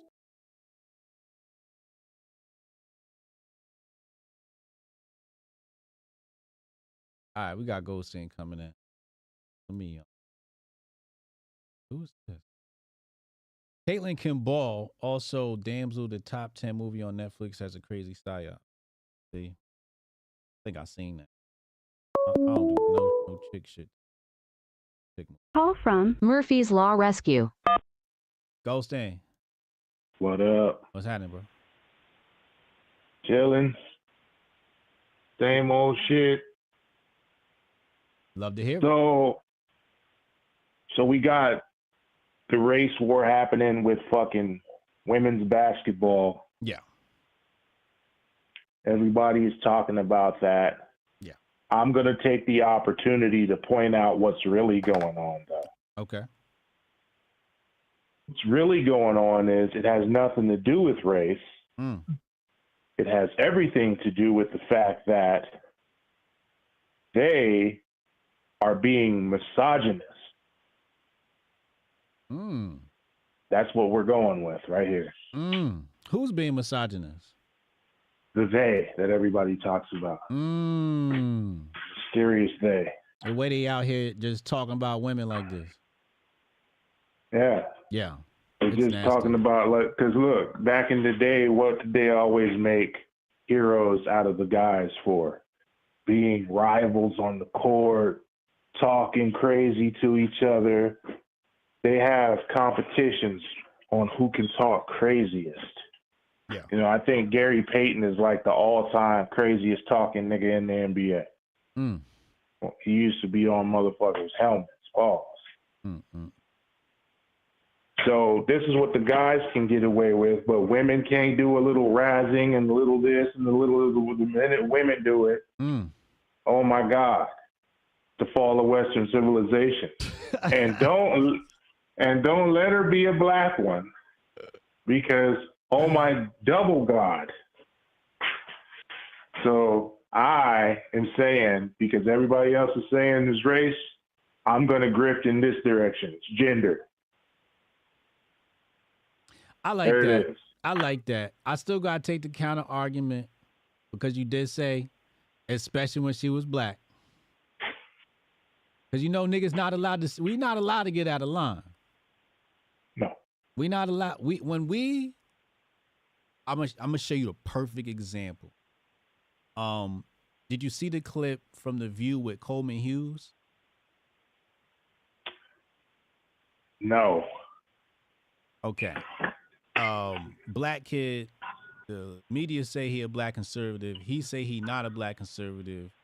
I don't know who he worked with or whatever, but he went up there, you know, talking his race politics. You know, let's stop looking at race and all of that. Okay, cool. So he go on The View. I mean, is that what's called The View? He goes on The View. He says his thing. And everyone loved it. Now, I watched the interview, and I'm like, I feel like I got robbed, because I sat here and watched all 10 minutes of this looking for what all the fanfare was about. You know what I'm saying? Right. Because, you know, we're looking for substance. We're looking for, like, real arguments. And the ladies up there was doing, like, they was asking the, like, dumbest questions ever. And everybody was like, wow, he handled himself so well. He handled himself so well. He did so well. Look how patient he was. And I'm thinking to myself, like, okay, I get it. They want a black man with no facial hair. He better not have no dreadlocks. Soft-spoken. Doesn't get out of line. Don't you go into these sports arenas talking shit. And if you're going to talk shit, you better talk shit to your Negro friends. Don't talk to this white girl like that, because we got the headline we're going to hit you with. You know what I'm saying? But that's what's required of. That's what's required. But you don't have to be like that. Look how long Mayweather talked his shit. You know what I mean? And he hated. Remember how much people hated Mayweather? Hated him. He talked too much shit. But he was like, yeah, you know, look, for men get away with it. You got, for every Mayweather, you got a Conor McGregor. You know what I mean? Right. The minute bitches start doing it, though, the minute women start doing it, it's like, oh my God, right? That's a little bit of that puritanical motherfucking shit coming up out of them, which I guess is a good thing. But the women do it more than the men. There's more trash talking in a WNBA game than there is in an NBA game. Oh, yeah. There's vitriol there. There's real actual passion, like hatred sometimes for motherfuckers. Nigga. Right? Because, you know, women can't get emotional. They just go off the fucking reservation when they do that. Yeah. Shout out to the Native Americans.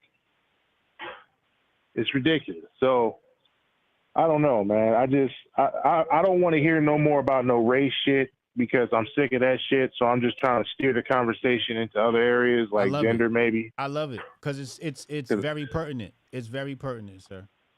I love that. I'm tired of that. I love that take. It's fucking misogyny. Let the bitches talk shit, bro, and shut the fuck up. God damn it. You know? Now, as far as Candace Owens, bro. Yeah. I've been saying for a while now what direction she's been trying to go. Like, what direction I see for Candace Owens. We discussed this some months ago, actually. But Candace Owens is, again, going to be the face of the new nationalist movement that's going to take over under Trump. Trump's going to usher in a new nationalist movement on some other dumb-ass shit. You can already see it coming. It's not going to have anything to do with real Christianity. It's going to have everything to do with this antagonistic, weird-ass version of Christianity that people like pushing nowadays, all of a sudden. She is part of the face of the operation at this point. She is with a list of other individuals who didn't necessarily used to speak this way, always did profess themselves to be Christians, but didn't necessarily speak with this type of tenor. And now all of a sudden, over the last maybe year and a half, now all of a sudden, it's almost like they got a fucking memo. Everybody is on that shit. Did you see the Hodge twins video? Yes. Yes. This is the new, I'm telling you, this is the new grift for a lot of these motherfuckers. This is it right here. Is that This is I'm going to spooky, jump on Goldstein. this. This shit is Telling you, glowing. man. All day. That's what they doing. This is this new Christian nationalist shit they trying to push. Because, see, here's what they're trying to do. They're trying to make sure that everybody who became a subversive element within this society over the course of maybe the last, I don't know, maybe 14 to 15 years, maybe since Occupy, when they started first popping up, all the fuck this system shit, mother type motherfuckers. Yep. They have been slowly drawing all those elements out under the guise of various movements and fights. They use it as a twofold method, like you said, to divide everybody, but also to see who the motherfuckers are that are actually about it. Doesn't really matter the cause. You know what I mean? They just want to see if you are going to put in work like that. And if you are, you go on a list. Put your ass on this motherfucking list right here, right? And so they'll use other subversive elements to one day eliminate your motherfucking ass. And it's not always violent. Case in point, look at Rob Parker. Right? They use one subversive element to basically cancel that nigga. Now he's on the outside looking in, all because he probably didn't want to fucking go to somebody's Diddy party. I don't feel like it tonight. I'm not really trying to fuck with the donkey tonight. Yeah. And they were like, okay, nigga, well, that's the end of your career. See you later. Yeah. That's how that goes. So I'm just saying that's the movement coming up out of this Christian conservative movement, is this militant version of it, this militant wing of it. Motherfuckers have been slowly beating that drum. Gotten a lot faster over the last 2 years, though, but when Trump comes in, he's going to come in on that wave. Damn. He's coming in with that fervor. But he down with the Bibby boys, though. He down with the Bibby boys. He is, but the Bibby boys are the ones orchestrating all this dumbass shit. Oh, shit. Bibby boys been orchestrating this shit for the last fucking 2,000 years. They wrote the book. They wrote the fucking book. All right? What are you thinking? What do you, like, listen, I've often told motherfuckers this, and I want motherfuckers to listen up close. Fact of the matter is, whether you believe the Bible or not, or the Quran, or any of these Abrahamic religions, whether you believe that shit, doesn't matter. They do. People who practice it, the people who wrote it, the people who have been carrying this torch for over, I don't know, a few thousand years now, right? They believe this shit. And it just so happens that no matter what branch you look at, whether it's Christian, whether it's the Abraham or the Arab branch, the Muslim branch, or the Jewish branch, they are all the ones who control all the mechanisms of power in the world. So if you got these people who believe these things to the point of dying for them in some instances, what makes you think that those things that they believe aren't either going to influence you or influence things in your life? All right? So if these motherfuckers believe that they're worshiping a devil, they're going to do devilish shit. And eventually that's going to be the shit that causes you to have to tell your son, don't saw your junk off. Okay? So there's the power. It doesn't actually have to be true. People believe it's true. There's the fucking power right there. Mm. And we're talking millions of motherfuckers believing this shit. Mm. So that's all I'm saying is that, listen, you get a bunch of fucking nutball ass Christians coming into power, they're going to look just as bad as these nutball Israelis, if not worse, or just as bad as when motherfucking the Arabs go ham. Mm. You can't have any one of them philosophies tilting because they hold too much motherfucking, they're like a gateway to this realm from other motherfucking places, man. And if they start tilting, they bring too much with them. And so now we're seeing the Christian tilt. Candace Owens and a number of other individuals are going to be the face of that. Christian extremism is the final boss, though. You will all see. You will all see. It's about to be a showdown of Abraham's children. That's right.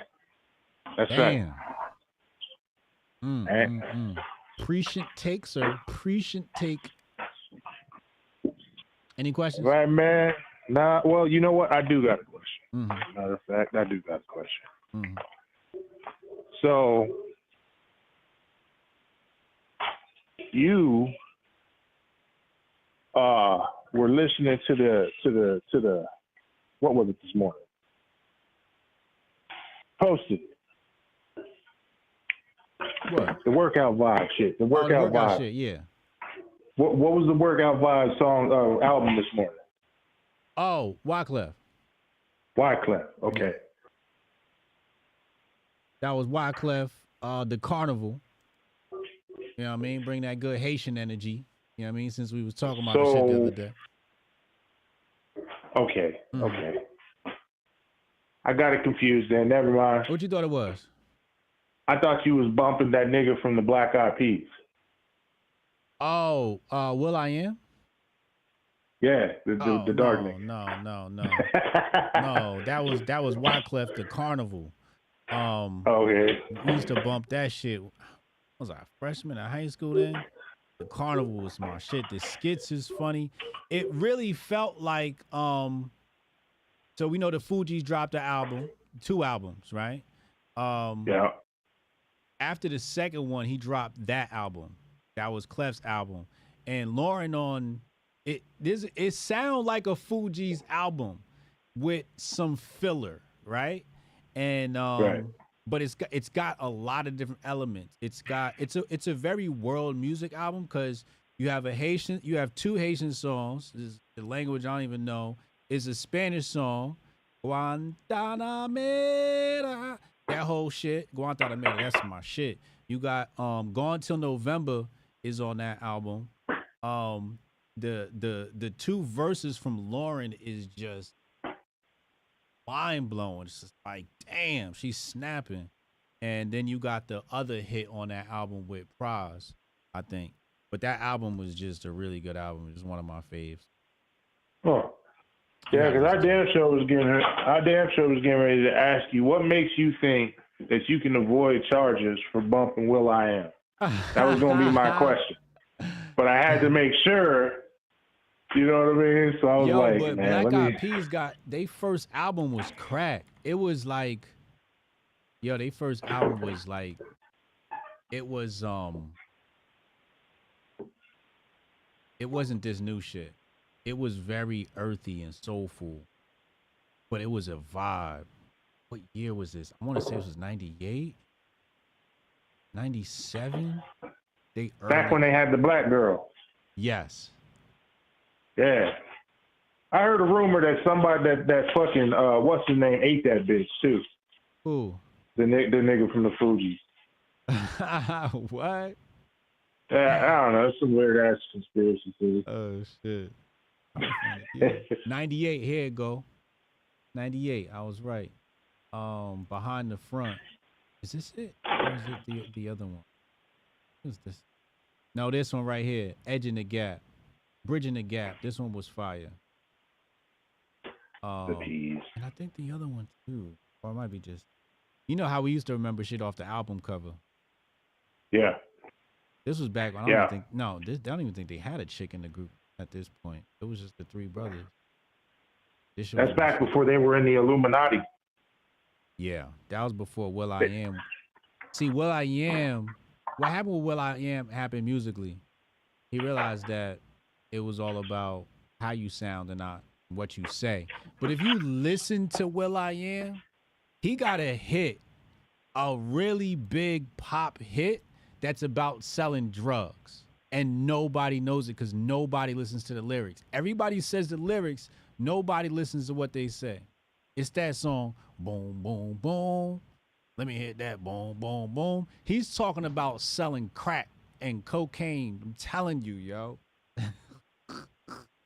Well, look, most that nigga's a motherfucking gangster rapper in disguise, yo. Will I Am is like a musical genius. I tell you, you'd be surprised what you get away with if you fucking play ball with them motherfuckers. Like some of the songs that come out. I found out that Who Let the Dogs Out though the other day was about ugly bitches in the club. Oh yes, yes, yes, yep. These songs, like you hear them and it's like, until somebody explains it, you like, yo, what the fuck? You just bop into the music. True. Then you got the more bold versions of motherfuckers who singing about having sex with 17-year-old girls and calling the goddamn song 17. I just want the motherfucking woke right to remember that, by the way, next time you get to talking about rap lyrics. Oh my God, rap lyrics. Here we go with the end of the civilization again. Yeah. You guys were listening to shit where motherfuckers were talking about she's only 17. So I don't want to hear no more bullshit out of y'all. Shut up. With that, I'm out. All right, yo, Hotep and Bill. Yo, so let's look at the lyrics. Let's look at the lyrics from Boom Boom Pow. These are the lyrics from Boom Boom Pow. Like, if you really listen, he says, yo, I got that hit that beat the block. You can get that bass on below. That's wrong. The correct lyrics is you can get that bass on the low. I got that rock and roll, that future flow, that digital spit, next level visual shit. I got that boom, boom, boom. How the beat bang? Boom, boom, boom. This is a verse about hustling.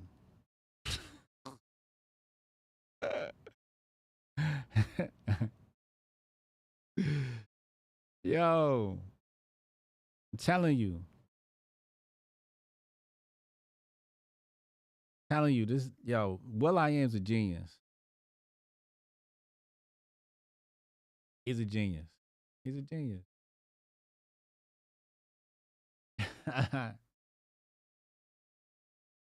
Lupe was the master of this. If you make it a double entendre, nobody will ever know. Facts. Facts.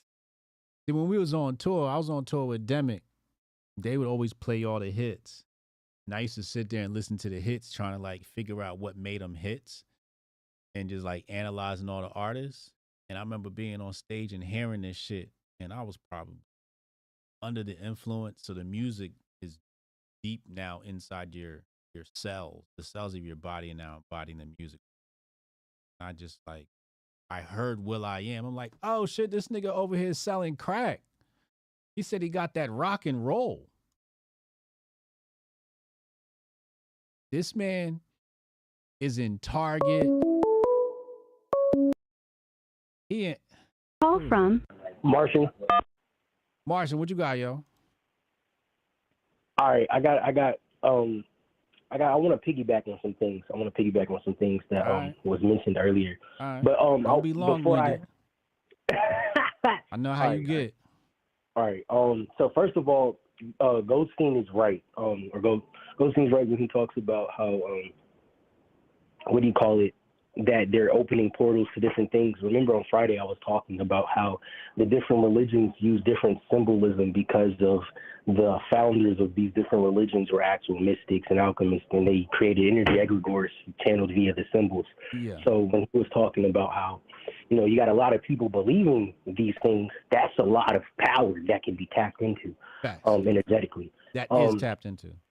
Right.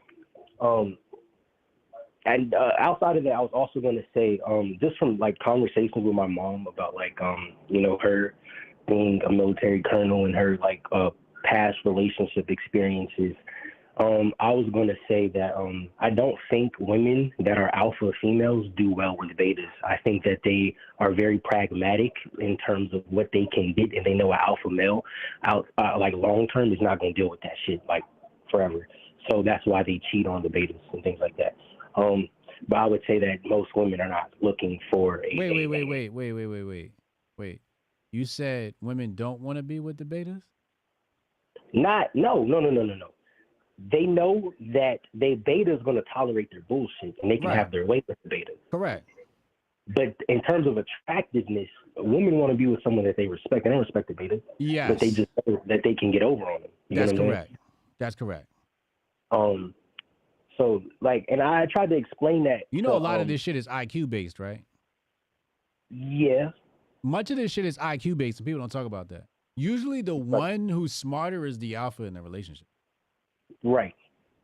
Which is why a lot of men feel very uncomfortable with, like, an intellectual woman. But it's like, nigga, like, go do some research and learn more. What the fuck? Yeah, you're supposed to sharpen your iron with your wife, like mentally, yeah. Right. Like, why would we both not be elevating together intellectually? That's very dope. Yeah. But now I wanted to say this. So if you Google who Antonio Hardaway Jr. is, that's my first cousin. I think he plays at some school in Tennessee. Our first cousin is Tim Hardaway Jr. and Tim Hardaway. And so from playing AAU basketball, I took Unk's advice when he said, watch Angel Reese's highlights. Okay, Angel Reese is 2 inches shorter than me, and her hops are less than mine in 5th grade. Like, she can't even, like, bro, I was dunking in 6th grade. The fact that, like, bro, she's not aggressive and she has no ability to create her own shot. The reason why I'm saying that is because when my cousin Tim Jr. was at Michigan and we were in elementary school and middle school, he used to take us and we would have to play against his teammates. And the only times I would get buckets those nights is me creating my shot. And so he's absolutely right. She not only that, but she has no ability to shoot a three. She has no ability to shoot field goals. All of her points are strictly from rebounds. How she look, though? Who you smashing first, Caitlyn or Angel? Oh, bro, you already know. I ain't this. So what the fuck I give a fuck about her jump shot for? I don't give a fuck. She need to stop playing basketball or model, obviously. Fucking be a mom or some shit. I don't give a fuck about how that bitch dribble a basketball. You talking about her jump, stop, hop, step. I don't give a fuck. How she look, though? I was mentioning that because you was talking about... What's her cooking like? Hotep even told you were like, I don't know if she's better than... I'm just saying I don't know because I don't give a fuck. If I cared, I'd have went and looked at highlights. Last night, me and Uncle Hotep, he was talking. I pulled up South Carolina. I don't know if Becky getting past South Carolina, bro. South Carolina looks. No, she's not. They look like the Monstars. Yeah. Yo, I ain't gonna hold you. Hold on. Yeah, they got a girl from Brazil. She's like, what do you call it? Like 6'6" or something like that. Yeah, it's over. Nigga. I'm like, yo, I don't want to play these bitches. Like any SEC team and girls is over. Hold on, South Carolina NCAA women highlight. Yo, let's look at this team. Yo, and they just come down just hitting buckets for no reason. I'm like, yo, these girls could ball. Not even that. They're very aggressive. Yes. Hold on. Yeah. Let me see if I can find some. I might have to. They're going to flip the card. I know. Let's see. 2024. Let's see if we can find some highlights. Let's change the filter. Let's go. Let's go this week. USC, South Carolina. Here we go. Got the highlights right here. I'm about to put the highlights up. You got any questions today? Nah, I just wanted to mention PSYOP I had noticed on Damsel. It's like a highly rated movie everybody was talking about. So my friends over here, and all of my friends are very spiritual, right? So we're watching it, and we're watching this movie. And so it's about basically a girl whose family sells her off so that they can become wealthy for marriage, but they don't realize the royal family that they're selling the daughter to doesn't want to marry her. They want to sacrifice the girl to keep up a blood oath that they have with a dragon, because they killed the dragon's last babies, and the dragon is the last of her species. So she was like, since you took 3 of my daughters, I'm going to take 3 of yours. And so what they would do is they would marry the girls off, and then during the marriage ceremony, they'd slit the girl's wrist and make the prince hold her hand, so his blood now is smeared into her wound, so it smells to the dragon that sees of their bloodline. Nigga, what the fuck is you talking about? I'm talking about the movie Damsel. The whole story, the whole point is that I'm not watching that shit. The whole point is about how, like, so long story short, her and the dragon duke it out. She fights the dragon, and then at the end, they destroy all the males, and it's just her and the dragon riding off into the sunset. And it's like, oh, okay, lesbian, female friends over all these dudes, single until we die. That's basically. I didn't need to know that.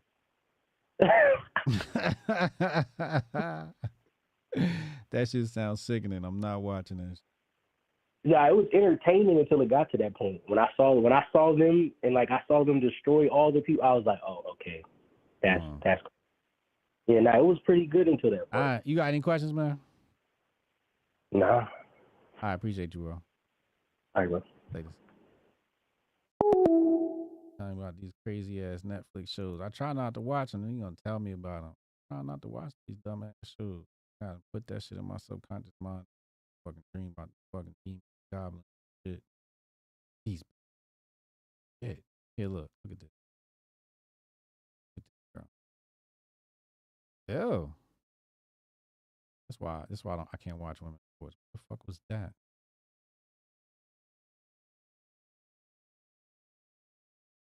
That was terrible. You see that girl that just got that rebound? She didn't even jump for this. Look at this. Look, I want you look at this girl with the one leg thing on. Watch this rebound.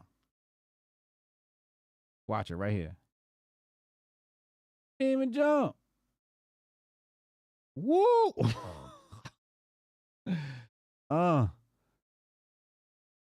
Ew. Ew. You see what I'm saying? South Carolina different. She about to back it down. See? Like, bruh. These women is giants. Chuck that shit. The fuck kind of shot was that? I think the motherfucking, if she hits that. Oh, come on. Oh, come on. I don't know if Becky getting past, what's her name? What's the little white girl name? Caitlin Clark? I don't know if Caitlin Clark getting past these girls.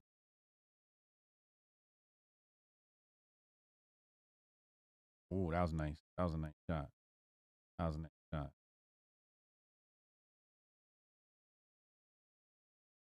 You see how she dribbled? She dribbled like a dude. How you gonna beat this team? Like, all of them is... Oof. Who is that? Who is this girl? Somebody tell me who this is. Y'all keep talking about Caitlin Clark and Angel Reese. Who is this girl that just scored this bucket? Like she's just Kyrie or something. She go ball. She got to be from Jersey. Where's she from? Watch out. She's probably, I think she's the point right here with the ball. Who is that? Pass. That's all you, ISO. Watch it. Watch it on the next play. Right here. Off the pick. I faked that time. Last time I went right. That's insane discipline. I got to play it again. Hold on. It's just instructional. This is just instructional, right? So the last time the pick came, what she do? She went to the right, right? And now the play they ran right here. Pick's gonna come. She's gonna go to the right, and then she's gonna dump it off down low. Just good discipline. 1v1. Boom. Buckets. That's all day, right? Next time she gets the ball, she's gonna fake and go to the right. Watch it. Fake. Boom. Now you think I'm passing? Nope. Give me my 2. Insane. Insane. Woo!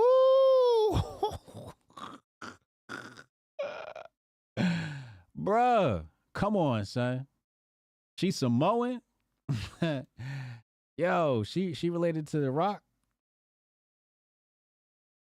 It's a little scoop layup.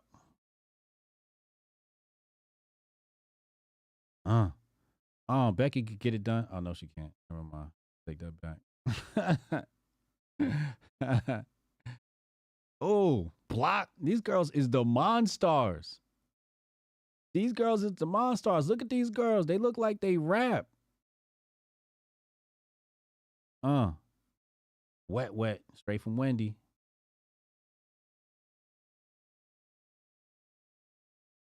Oh, good pull. That's a good pull. Damn. Neck long as a giraffe. The long ass white girl. You know she Nordic. The Nordic jump shot.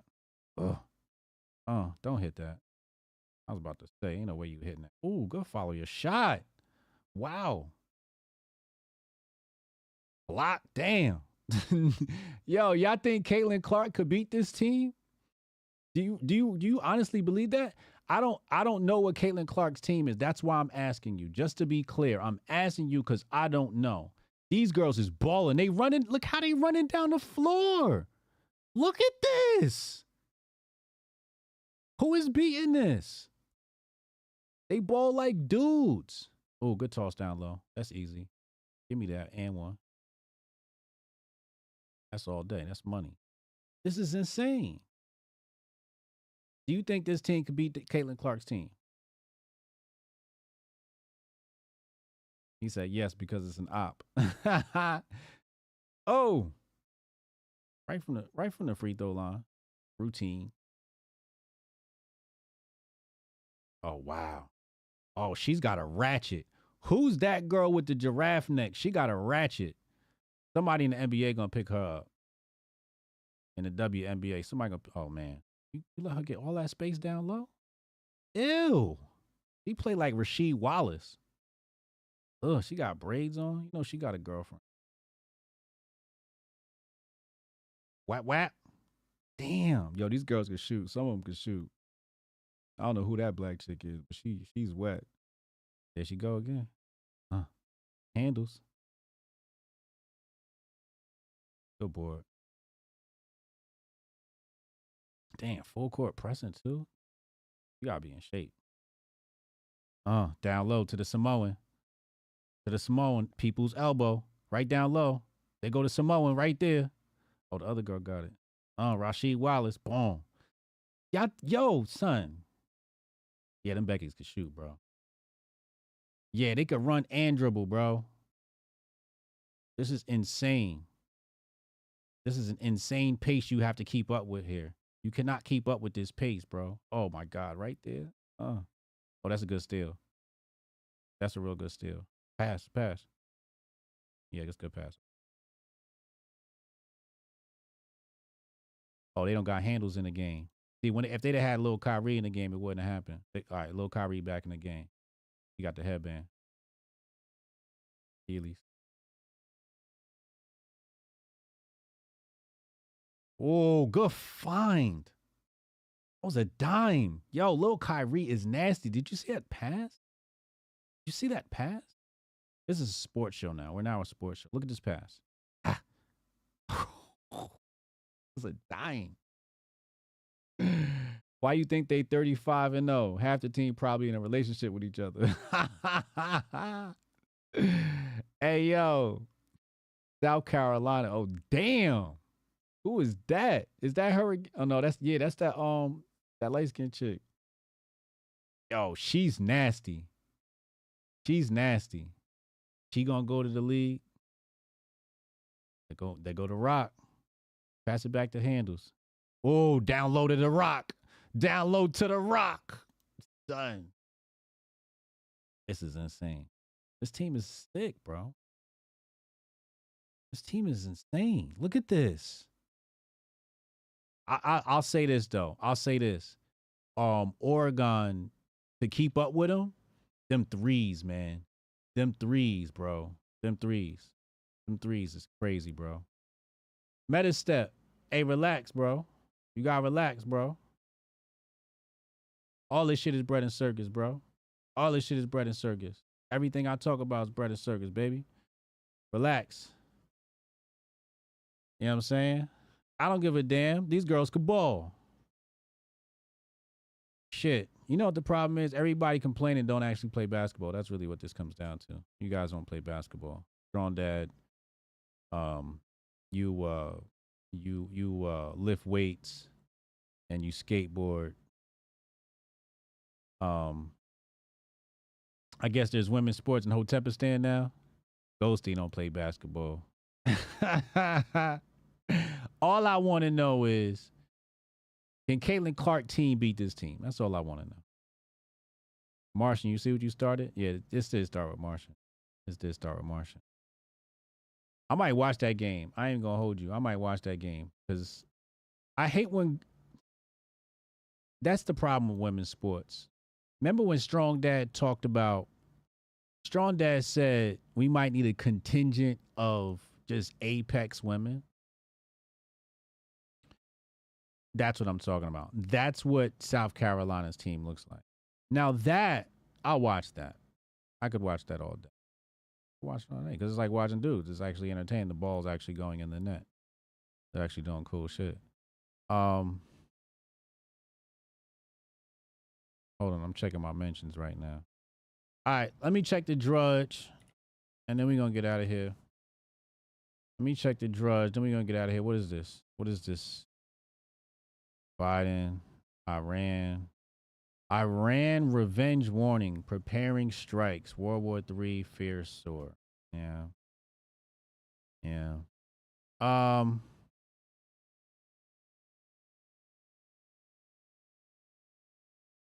I wonder if anybody's got that in their Bitcoin take. Bitcoin, we saw a course correction in Bitcoin and crypto this week because of the Iran strike. I wonder if that's a signal of fear, because sometimes that's what you get in a pullback. You get, it's fear. It's a fear pullback. We'll see. World Central Kitchen charity halts Gaza operations after Israeli strike kills 7 workers. I don't even know what World Central Kitchen is. IDF helicopter pilot shot at Israeli soldiers after pressing wrong button. Jesus Christ.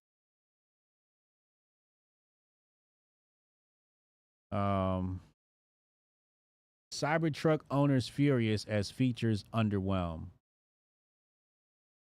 Is it bulletproof? Is it what they sold it was back when they said it was coming, or not? Let's see. Did he hit you with the old bait and switch? Is that what happened? Monumental failure. Tesla Cybertrucks furious. All right, let's see why. Base camp tent costs $3,000. It comes with an extra soft mattress and enhanced camping experience. Commercials describe how the tent fits in the back of the Cybertruck, but owners have taken to social media to share their negative reviews. What the fuck is this? I never seen this before. What the fuck is this shit? All right, let's see. One customer posted videos and pictures of the tarp extension saying nothing about the 2019 Cybertruck reveal is meeting expectations. The reality is this thing is a monumental failure, which is unfortunate because it could have been revolutionary. So the caption here says the Tesla base camp feature as advertised. So this is what it looks like. This is the advertised version. Oh my God. All right. Plump Pixel posted on X to believe the tent is unpolished homeless encampment. Damn. What does it look like? Oh. Tent costs $3,000 and is supposed to accessible to the touch screen. Oh, this definitely looks a little bit different than this. Well, it's a different angle. Well, no, it's definitely different. Is this? So this is what it looks like in real life. What the fuck? The jury is still out on the base camp because I'm not yet convinced that the brilliant elements outweigh the areas that need improvement. The Cybertruck has 381 miles on it. I spent cold weather. Corrosion spots. Damn. Rust appearing on the vehicle within 2 weeks of their purchase. Owner of the vehicle signed a contract, which means they cannot resell the car within a year of buying. If they do, they have to pay a $50,000 fine. Oh, commie truck. That's what this is. This sounds like commie truck. Just the commie truck. Can't resell this shit, otherwise you're going to pay a $50,000 fine. What kind of contract is this? What the fuck? Yo, what kind of scam he got going on over there at Tesla, yo? I thought I had fucking ammo on him before. What the hell is going on, bro? You got rust spots on your car after 2 weeks? That's insane. Probably rushed it. They probably rushed it. I thought the bitch was supposed to be bulletproof and all of that. Is the truck bulletproof? Prototypes of it. Says short Tesla. Damn. Someone sold it for $200K. Oh. This is insane, bro. Short Tesla. Cybertruck owner. Man threatens lawsuit after space junk hits his house. I'll sue their ass too. I ain't mad at that. Welcome. Shit, anybody told you put that shit in outer space? Fuck wrong with y'all? Doing too fucking much. Industrial revolution and shit. You know, people talk about capitalism. Industrial revolution was, that was something else. That was something. Industry. How do they describe the Industrial Revolution? I think they say Industrial Revolution is when labor transfers from man to machine or something like that, right? Isn't that how it goes? He proved his shit was arrow proof. Joe Rogan did? Really? I saw that maybe.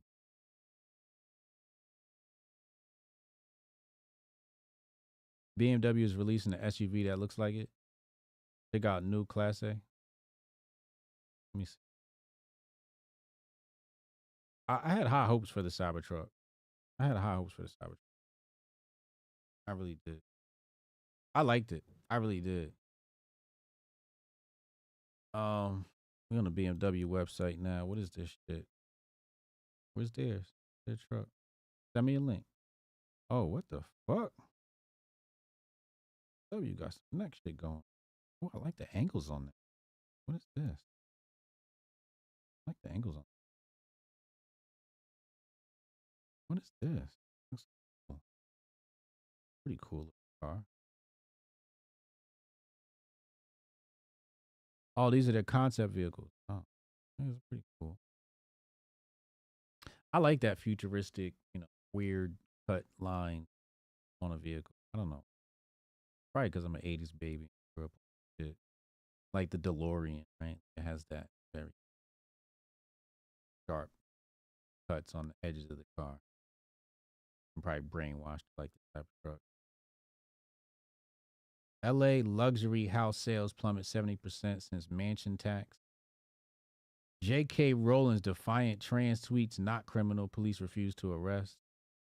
I always thought that was a stupid story. When I first saw it, I'm like, nobody's gonna fucking. Bezos, it just looked like a headline. Oh, let's be mad. You know what that story is? This is another good lesson. like now on the timeline, every single boat incident is now being reported. Oh, look, another boat crash. A boat probably crashes 100 times a day somewhere in the world. Now it's just like every time a boat crashes is a problem. Everybody. So because there was a whole Easter versus trans people proclamation visibility situation, now, let's find something to inject into the trans conversation. Then that headline pops up. That's why I never really fucking paid that. Tennessee lawmakers vote to ban what? Chemtrails?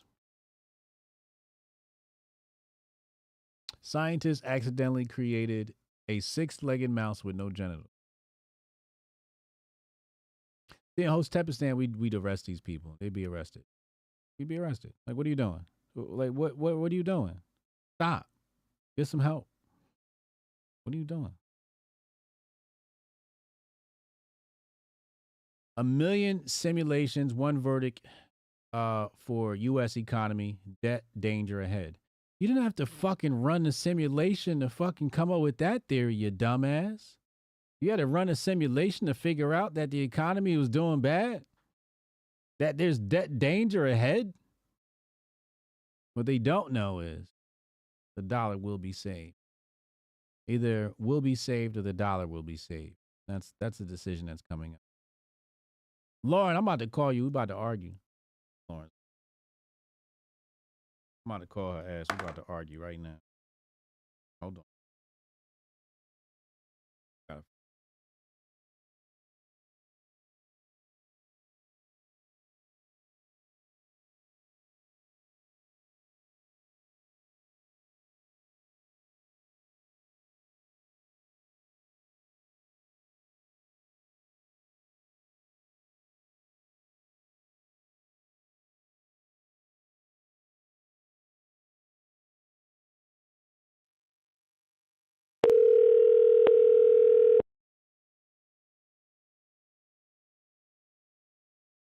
We are not about to argue, sir. I don't know why are you saying this?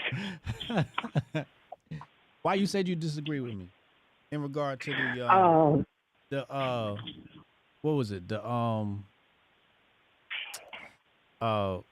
red pill shit. Okay, there was a couple of different things that I disagreed with, but basically, one of my problems is when people use the term incel, because a lot of people don't really know what it means. You know, did you know that the term incel was created by a trans person? I think I heard that before, but no, educate me. Yeah. It's the truth. That's just a little bit of information for anybody that wanted to know. But that's powerful. So the problem that I have with the idea of incels is that they're always smeared as these people that hate women because they could never get them. Yeah. You know, and I'm not saying that it's not the case for everybody or some of those people. It might be, but generally it's not the case. These are the people, like how you were describing yourself in high school. You know, you're handsome, you're charming, you know what I mean? You got a good personality, you have a head on your shoulders. Those are things that, you know, you can build those skills, you can learn how to talk to people, but, you know, some people are just not very appealing, you know, they're not very physically attractive. Right. You know, some guys have like mental illnesses. Right. You know, some of them are autistic, very heavily autistic, but otherwise nice people, you know. And the idea that these men hate women is so absurd. It's completely the opposite. They want what the rest of us, quote unquote, normal people have, which is the ability just to form a normal, loving relationship with a person of the opposite sex. And for whatever reason, it doesn't happen, you know. So to just label them all we need like an autism dating app. Yeah, I'm telling you. We need the autistic people, because there's autistic bitches out here too. Get you an autistic man and go be happy together. You know what I'm saying? There really are. You know what I mean? There are women out here that can't get sex either. You know what I'm saying? But it's not just their about fault. sex. Right. Yeah. Right. But you I'm know, not talking about like the people with the autism. I'm talking about the guys with the microphone. the guys with the microphone, see, that's something else, okay? These guys,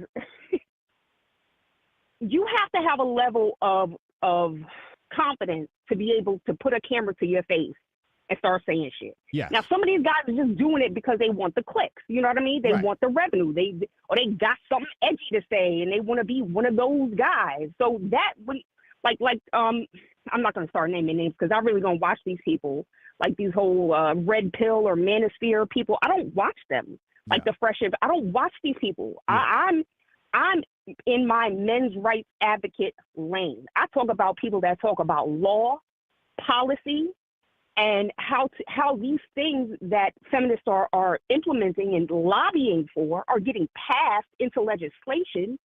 You know, we talk about things like that and how to address them, how to deal with them, because you say that men's rights activists or the red pill, quote unquote, is just in response to feminism. And that in essence, yes, that's true. But we're not two sides of the same coin. Right? I get what you're saying. Feminism, which was introduced into this society as a shoehorn to get socialism in here, feminism seeks to destroy the family. What we do on the men's rights side of this thing is we recognize what the destruction that's happening and try to teach people how to avoid it, how to deal with it, and maybe how to steer your children away from the problems that feminism is causing. And it's everywhere. It's in academia. You send your child to college, they are being indoctrinated by feminist theory. Yes. Okay. So that's just my point of contention, I guess I'll say. The feminist theory was one of my concerns when I pulled my kids out of school. Was like, I noticed that when I spoke to them about certain events that happen in school and interactions with their teacher, you know, he said this and then you said that, and then her responses, I'm like, oh shit, this bitch liberal as hell. You know what I'm saying? Yeah. But you're right. It's definitely a feminist invasion. But you're right. All right. So I like the education on the incels. Fabulous education. I'm gonna start calling niggas eunuchs from now on. Right? From now on, these niggas called eunuchs. But the autists, they need the autists need to date the autists. I don't know how we make that happen. It's $1 billion idea sitting there, and autism. Well, you know, Tinder.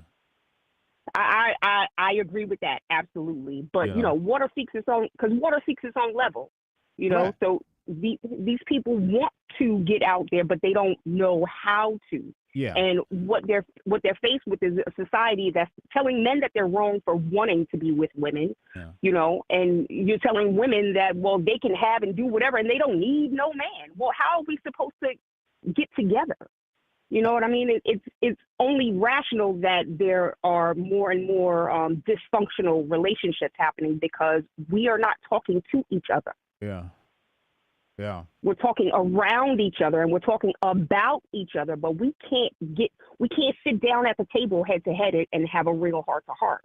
My issue is when the red pill turns into female bashing. See, I understand that, right? And there's a distinction there to be made as well, because, you know, people are very sensitive when it comes to criticizing women. And I think that's what a lot of it is. You know, we're so quick to call it misogyny. It's not misogynistic to correct a woman on her bad behavior. It's not. Right. It's not misogyny. It's not hatred of women. Okay, it's for you. You want them to be better. You want them to do better. Right. But try saying that. Try getting that across the head of a woman. She's not trying to hear it. All she hears is that you're trying to take something away from her. Why can't I be? You just want me to be this. You just want, and that's not what it is. You know, they can't get out from under themselves. So it's difficult. It's difficult, but you know, I understand it. There's a lot of things that women do that they should be hated for, like abortion. I'm sorry. you can, let me tell you something. And I thought about this yesterday. We're talking about a group of women who will sit here and say, "Oh, I'm protecting my hair. I gotta wear my bonnet because I'm protecting my hair." But bitch, you don't protect your womb. Oh my God. This is the Hotep brother. Damn. Okay, so like I call myself a misogynist. I'll tell you right now, there's a lot of shit that women do that I find is just ridiculous. You don't listen. You can't be told. You don't want to hear nothing. You think you know every damn thing. And then you go out and your life is a fucking mess. But hey, you know what I'm saying? Is it not misogynistic to say, "Hey, lady, I don't want you to end up in this situation. I don't want you to be eating dog food and sitting alone in the corner." You know what I'm saying? Yeah. But if you can't, like, how do you talk to women? How do you tell them? They won't listen. The only time they listen is when you start saying some flagrant shit. Yeah. That's the only time their ears perk up. And even then, they're not going to listen. They're only listening to respond. They're not listening to react. They're not hearing anything that you're saying. So, you know, listen, I love humans. I love people. I think we're awesome. I love watching people. I love watching the crazy things that they do.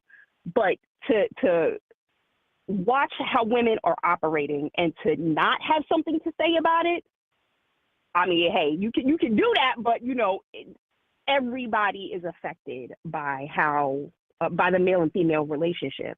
Damn. This the Hotep brother. Go off.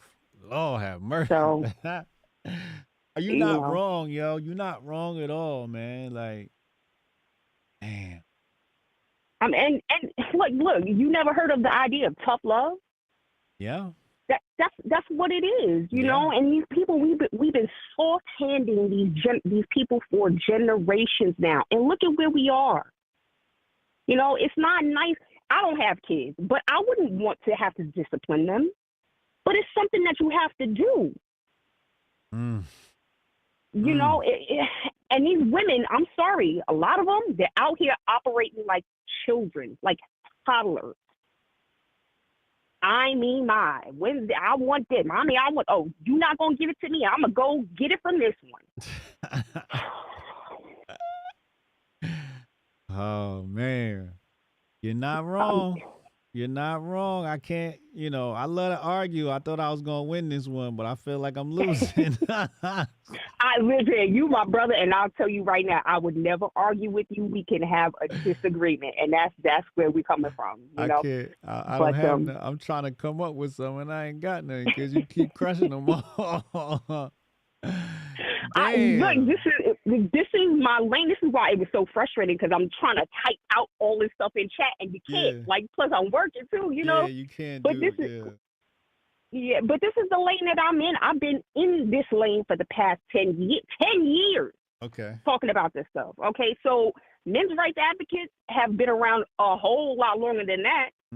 You know, it's only very recently that it's fractured into this, the pickup artist and, you know, the quote unquote manosphere and the red pill. There are people who fraction themselves off into these groups. Right. So it just it bothers me when everybody's lumped in together.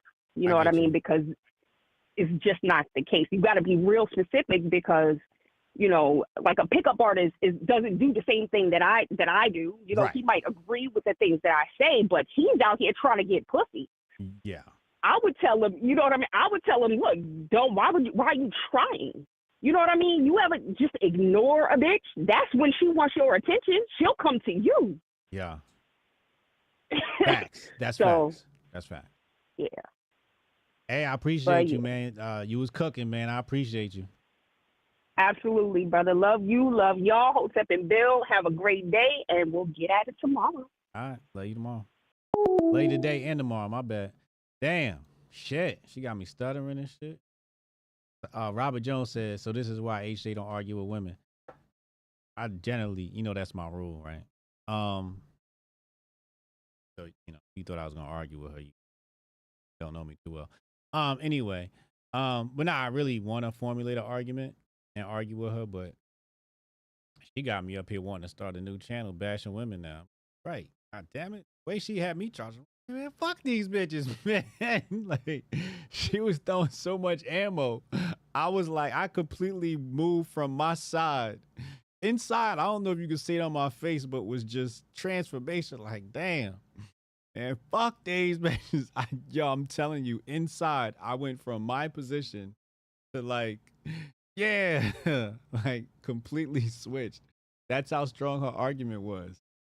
It was like I couldn't. It wasn't even like I could argue. It was just like I was being sold and I was being won over. Damn.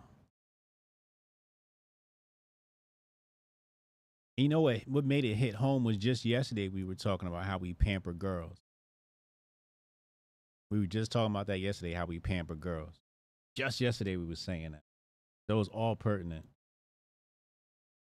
Absolutely insane. Absolutely insane. All right, what else we got here, man? Kanye sued by former employee claiming workplace abuses. Is that yes, Jules?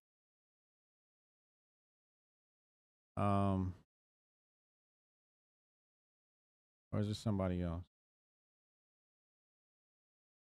Hold on. No, I don't know who that is. Probably fake news.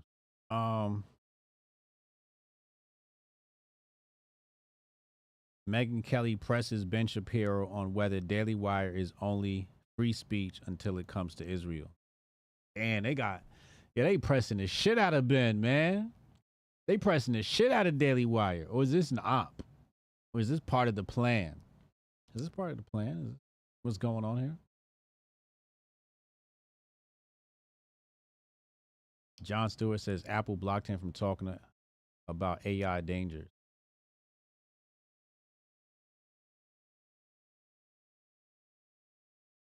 Actor says Instacart delivery driver fatally shot her dog. Damn. That's fucked up. What'd your dog do? What'd your dog do? I need more details to the story. Matter of fact, let's find out. Actor Angie Harmon. Oh, shit. We got a Karen on our hands here. Fuck you do, lady. Your dog bite some. What kind of dog did you have, first of all? Gonna tell me everything I need to know.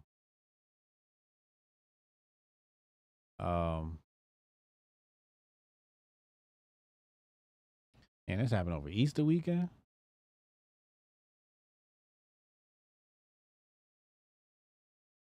Man delivering groceries shot and killed Oliver. The ring light was charging at the time of the shooting, so it didn't capture it. Y'all don't hardwire y'all shit. That's wild. Anyway, according to Harmon, the man claimed that he shot the dog in self-defense. Did not have a scratch or a bite on him, nor were his pants torn. Damn. So there's no, is that true? Told officers, so the Instacart driver told officers that the dog attacked him while he was at the residence, and he defended himself by firing a single gunshot, striking and mortally wounding the dog. Another dog was present at the residence, but did not give a testimony. Fuck you telling about this other dog. Oh, that's sad. That's sad. Unless it was an emergency, I don't know why people use Instacart. Like, get up and go get your shit. Like, really? Like, this is what we doing, y'all? Some of y'all be ordering your Target shit and have them come out and meet you in the parking lot. Stop it, yo. Go in the place and go get what you need. Weird culture. I need something, I just get up and I go get it.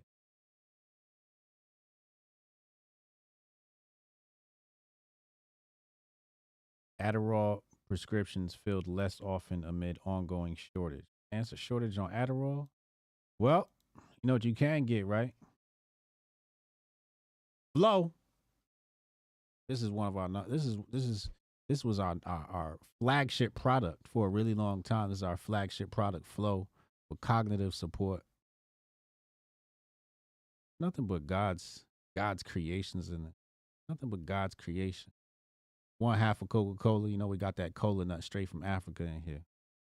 Cola nut make you feel good. Pause. Pause. Use the coupon code Grift Report. QR code on the screen. Link in the description box below. I don't know. We don't boost anything in your body. We help your body do the boosting. I like that. I'll have to write that down. Axel Foley, women and the don't tell me to be careful, tell Ted Bundy's to stop existing logic. Yeah, I don't know if I agree with that. Carlo reminded me of cannabis. Oh man, yo. Cannabis. I was playing I played cannabis in the car like last month sometime. I had to give it a listen just to see. Sometimes you gotta listen to music to see, you know, can it transcend time? And I gotta say that album was underwhelming. Some of those tracks took me back. Some of those tracks, at least the first album. The first album, production-wise, his beats were terrible. The second album was better. First album, terrible. Production-wise, ugh. That's a big boy super. Carlo, thank you for helping us reach our goal today. You the man, bro. Jeff Curtis, $5 super. Thank you. He said Caitlin Clark is some sort of weird AstroTurf thing that I haven't figured out yet. Yeah, it's so weird. So weird. It all started from the great grifting.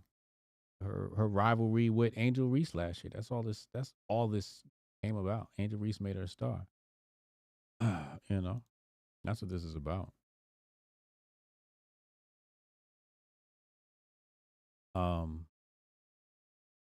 But yeah, this is gonna dominate news headlines.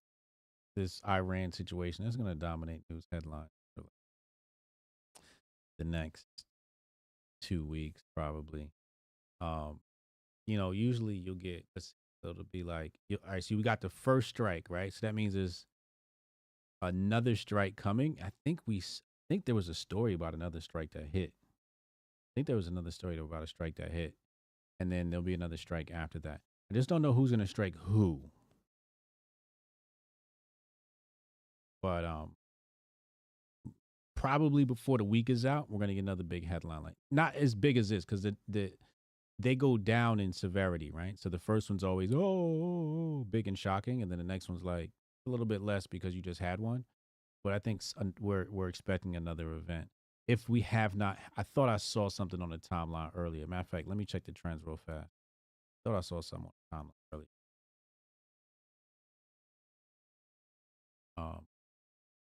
Didn't something else happen with that shit? Used to be called Master Focus. Word. Formerly known as Master Focus. Why is Charlie Kirk trending? What he do now? Probably talking about Jews. Donald Trump arrives in Grand Rapids, Michigan. Charlie Kirk says birth control creates very angry and bitter young ladies. How the fuck does this help Republicans win elections? Okay, this is one of those situations where I agree with the first half and not the second half. Let's listen to Charlie really fast. A lot of them are on birth control too, and birth control like really screws up female brains, by the way. Every single one of you need to make sure that your loved ones are not on birth control. It increases depression, anxiety, suicidal ideation. Birth control is the #1 most prescribed medication for young ladies under the age of 25. They will give young ladies birth control for pimples, for acne, to control their moods, their period. It is awful, it's terrible, and it creates very angry and bitter young ladies and young women. That bitterness then manifests into a political party that is the bitter party. I mean, the Democrat Party is all about bring us your bitterness and So he's right. Charlie, birth control is terrible for a woman's body. That shit is. Go do your Googles. Go do your studies. I could probably talk to Rook about that for a really long time. She could tell me all about the issues with that. So the guy says here, he says birth control creates very bitter and angry young ladies. And that's true, I would say. If I had to take a guess, I would say that's probably true. But also true is, how does this, help Republicans win elections? I don't know, but it seems like abortion is always going to be on the table. I don't know why we engage in those discussions, but abortion is a thing. He says women in their early 30s are not at their prime and not as attractive in the dating pool. That depends on how you treated your body. That's all that's all that comes down. Women let themselves fall off. That's only. I don't know what the fuck. So the internet mad at Charlie Kirk. They'll get over it. I think Iran had a threat today, but I'm pretty sure it was a idle threat, right? It's Iran. That's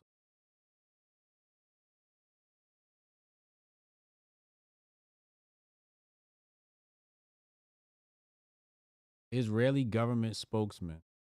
Iran is not only our enemy, but also the enemy of the USA, Great Britain, Germany, and all free countries. There is no alternative victory. Damn. Oh, shit. Oh, shit. I don't even say it. Are we next? Oh, man, yo. We might get a Gulf of Tonkin. We might have to look out for a Gulf of Tonkin incident or something. This lady here says, in the last 24 hours, Israel has decimated Al-Shifa Hospital in Gaza, massacred. Well, let's stick to bombed Iran's embassy in Syria.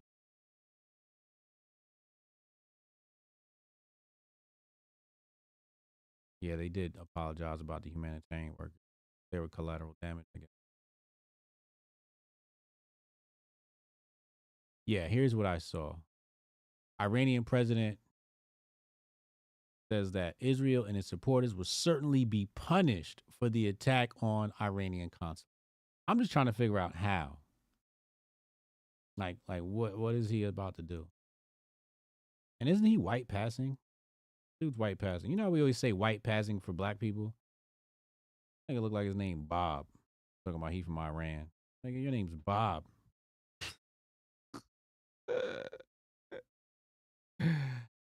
Bob from HR. Like, what the fuck are you talking about? Look at this guy. That's why I don't understand people in this whole racial conversation. The white dude. How's this not a white dude? I'm sure there's some intellectual babble that's going to explain away why this dude looks like Bob from HR, right? But he's supposed to be Iranian. I'm sure there's a logical explanation for this. Maybe because he's a European. Maybe because some of these Arabs actually are European. Oh, this is a Hotep brother. He says, aren't they the true Aryans? Allegedly.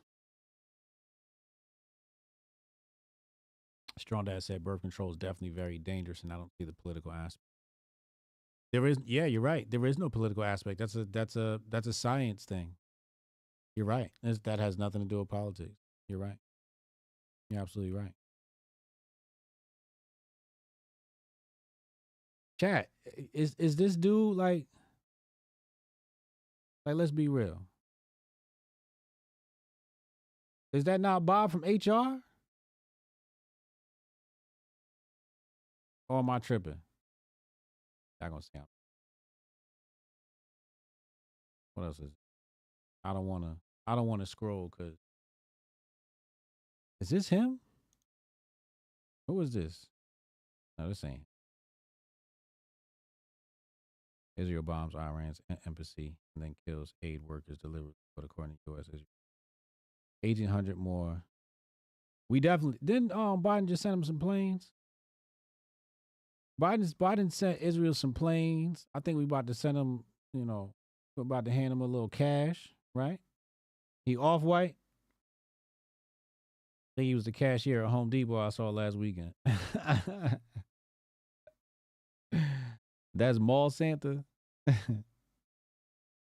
Back in the day, Arabs used to be considered white. Lord Jesus. NATO is waging a war with Russia and Ukraine. U.S. is stoking war with China from Taiwan and the Philippines. Israel just crossed a red line with Iran by killing 3 of its top generals. World War III is right around the corner, and it's brought to you by the West's declining empire. I hate tweets like this. I just have a feeling I wouldn't like this guy. I have a feeling. Who is this? Yeah, he's definitely. Look at that smile. He's like, oh, I just grifted you. Oh, look at that smile. His grifter smile. Geopolitical analyst and journalist. Danny Hypong. You know what I'm saying? What is he talking about?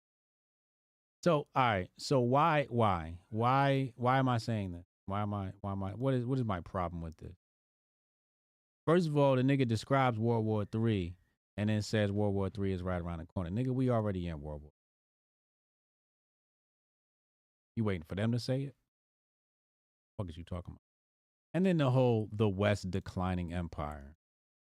This whole concept of the West declining empire, I'm sick of it. I'm so sick of it. It's fear mongering in some ways. I think that's what I really don't like about it. Because it's in many ways it's true. Like, it's not like I'm not saying this statement is not true. But when it's usually the way people use their facts that concern me. Like, after all of that, like first of all, you shoehorn China and Taiwan into this situation. Nobody even asked about all of that. You know what I mean? Who cares? It's none of your business, right? And then, you throw the NATO and Russia and Ukraine, and it's just very grifty. It's just an intelligent grift tweet. It tells me a lot about the person that wrote it, and I don't like those type of. They might be good people. I don't know. I just, I just don't like them. Like, and that's, you know what it is? There's no such thing as journalists anymore. You have headline writers. Hotep, you're a genius. HotepJesus.com. You don't have journalists anymore. You have headline writers. They write headlines. They're sales copywriters, which is cool. It's a skill. They just do it for news. And to me, it's just like better. It's better usage for those type of skills. Just corny to me. No, just corny. Oh my God, World War III. Really weird. And I don't know. Can't really say it's a West declining empire. Can't really say it's. For me, it's. I think if we see some military bases roll back, I'd be down.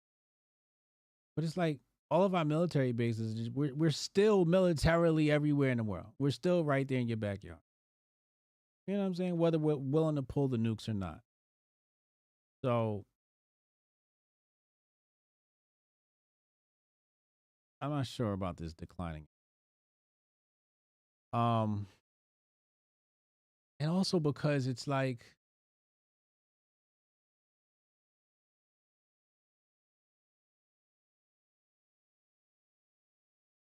the concept of the declining empire is part of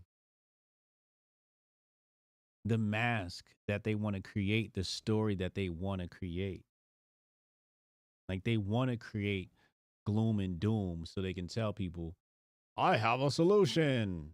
We're going to save the West. So that's one reason why I really hate that shit.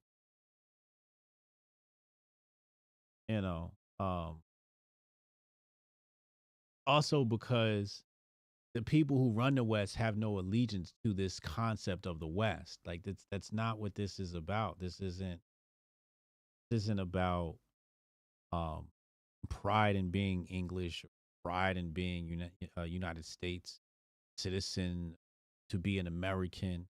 Not what any of this is about to them. They don't give a fuck about none of that shit. And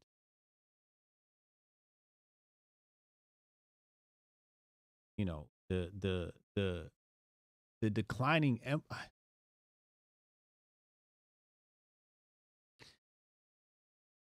I think the other part is just like, you know, geographically, there's only so much territory till everything's like taken up, right? So really, what we're seeing more or less is this is like China's expanding into Africa. So the next big thing is going to be Africa.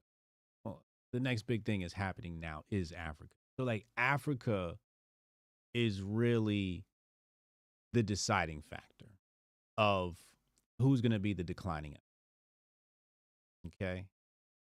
Who secures Africa is going to determine who the declining empire is. And right now, the West has a head start. Okay. So that's why I can't really say. Remember, I said we got to start geographical, right? And it's only so much land that you can take up, right? A lot of land is taken up. The one thing left that is just so massive that it's just going to take forever to colonize is Africa. It's so fucking big. So as people try to industrialize Africa and bring, you know, the West, you know, westernize Africa, China's bringing in infrastructure as well. You know, China imports, I'm not gonna, let me not say China. Let's say that when the Chinese contractors came in and did work in Tanzania, they brought the hookers with them. Asian hookers. Okay? That's all I'm saying. Anyway, the sex workers. They brought the little sex workers. 50 stupid. So, again, coming back to the geographical borders, it's like the West already has like a head start in Africa. Russia has a little bit. Russia's really trying to be an ally of the Middle East, right? Some of the Middle East nations. But for me, it's not about, you know, even the subject of declining. It's about, Lauryn Hill got this line. She said, it's not about what you cop, it's about what you keep. Right? So it's like, you got this land, but can you keep it? Right? So, and a lot of this stuff is central bank digital currency driven, because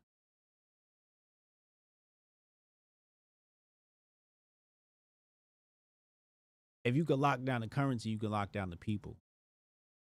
So if they can get it to the point where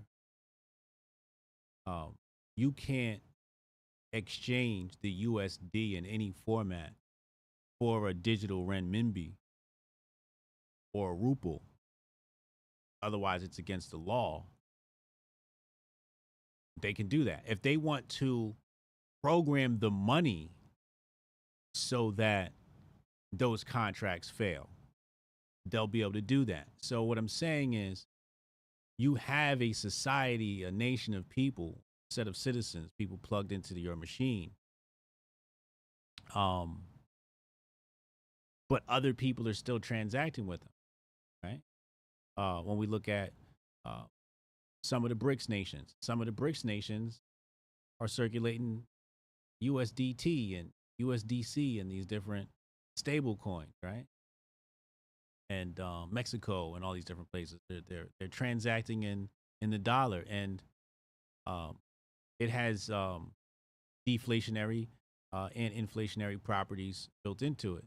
And the one thing that's happening in Congress right now, I'll share this with you. Hold on. I think I showed this to you the other day. Hold on.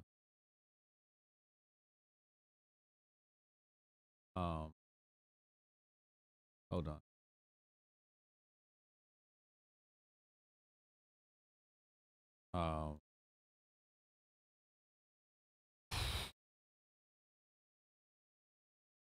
I don't want this article, but we'll use it. There was another one that popped up.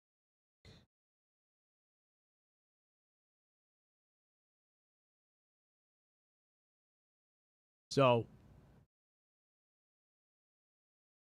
all right. So in order to do this, we got to bring up two articles. Then we got to go to the ECB, Christine Lagarde. We got to go to Christine Lagarde, Lagarde, and Jay Powell. Okay, let's go to news. Let's change this to past week. All right, it's gonna bring up the same article. I thought they had other articles about this. This is interesting. All right, so it says right here. Very interesting article. So Christine Lagarde, she's head of European Central Bank, and Jay Powell, he headed the Federal Reserve. So the Bank of England, Reserve Bank of India, and Australia were all on board with this is a global coin, right? So this is the global coin, okay?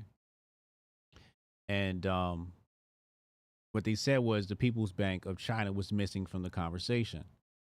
It says right here, the People's Bank of China Governor Pan Gongsheng was at the dinner, but kept his cards close to his chest. So in the initial conversations, what you had was India, who is a BRICS nation, right? And you have China, which is another BRICS nation, right? But the G20. So there could be a G20 split when it comes to money. And G20 has a lot to do with money.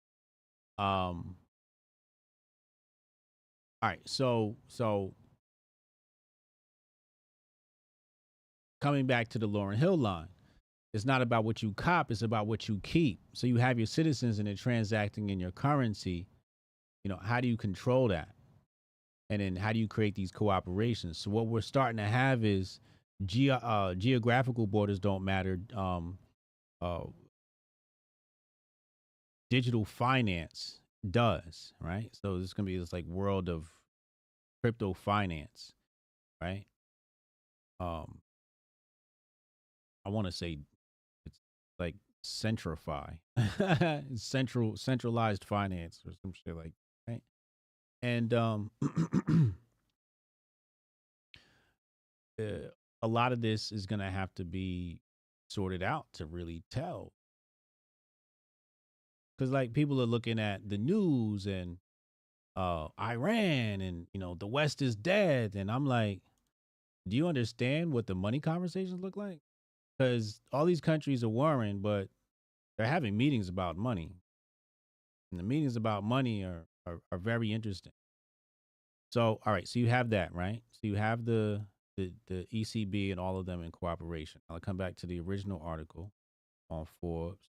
This one is, hold on, let me find it. Actually, it might have been his article too. Let me see. Hold on.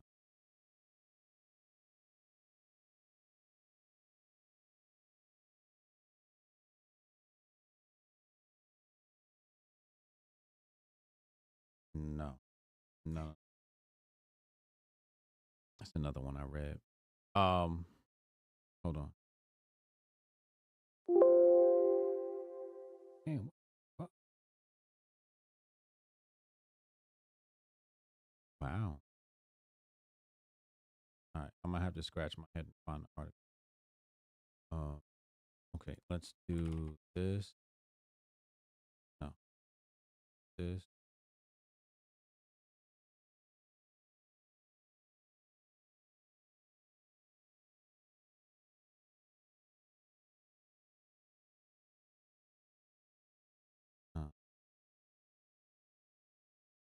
Here we go, right here. Found it. All right, here we go. This should be buried unless you're looking for it. All right. So here he says, hold on, let me skip to it. This article is funny, by the way. Yo, what the fuck? Wow, I won't search. All right. Global CBDCs and stable coins. You see right here what it says? Global CBDCs. Global CBDCs. Do y'all see this? Okay. So it's not about what you cop, it's about what you keep. So this is what they're working on. Locking in their base. So this is going to be a financial war. This is a financial war being played here. Okay, now let me see if I can find a thing in the article. Right here. Central Bank Digital Currency Anti-Surveillance State Act introduced by House Majority Tom Emmer in 2023 would block the Federal Reserve from issuing CBDC directly from to the individual. April 1st, 2024, Jared Seiberg, led at TD Cohen Washington Research Group, quotes, our concerns, right here, our concerns is that linking a ban on digital dollar to the stablecoin legislation could derail bipartisan support for the bill as Democrats generally see value to at least explore a central bank digital currency. It says right here, we are not yet willing to declare the stablecoin bill in trouble. It is why we view any development that complicates the stablecoin bill as further narrowing the path to enactment.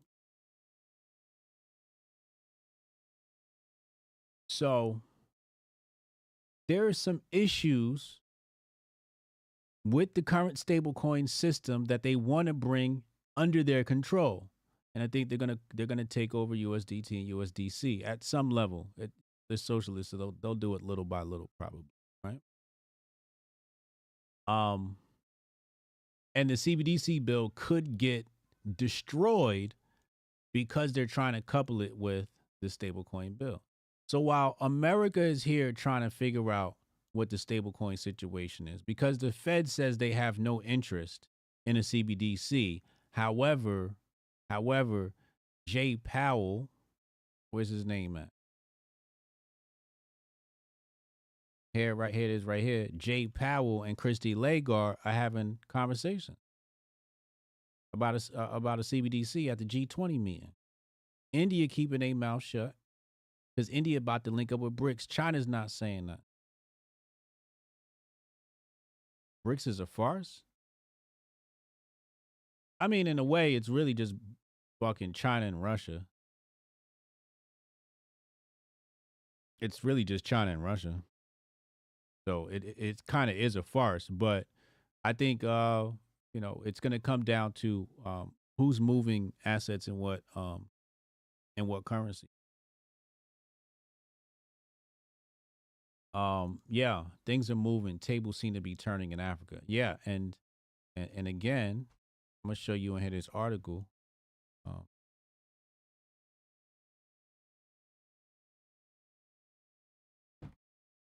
I forgot I won't. Pretty clever coding. I'll probably get around it. Thought about it. Right here. We always talk about this. They always do this shit in black nations. The central bank digital currency of Bahamas, Jamaica, and Nigeria were the CBDCs comparatively earlier than the others. They rolled this shit out in the Bahamas, Jamaica, and Nigeria specifically, bro. Specifically. Basically, that was your test group. This was your test nation. You tested on the Bahamas, you tested on Jamaica, you fucked up Nigeria with the shit and tested it to see what would happen.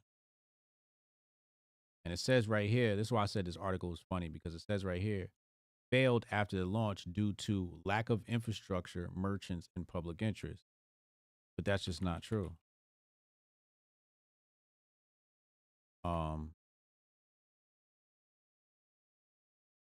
Because you got here on Mises Institute, this article here written by Jan M. Fior, Fijor. What does he say right here? How a CBDC created chaos and poverty in Nigeria. My highlight's not there. They basically told them their currency was no good. And you got to use this new one. And then when nobody adopted it, they said, all right, you can use your old currency again. They fucked the nation up for a minute. They called massive poverty. Some people were going to the barter system. It was trash, bro. That's why, coming back to the whole premise, how we got started on this conversation, the failed West. And I'm just like, shit just getting started. Like, still kind of we're just getting started, bro. Like, what is the West?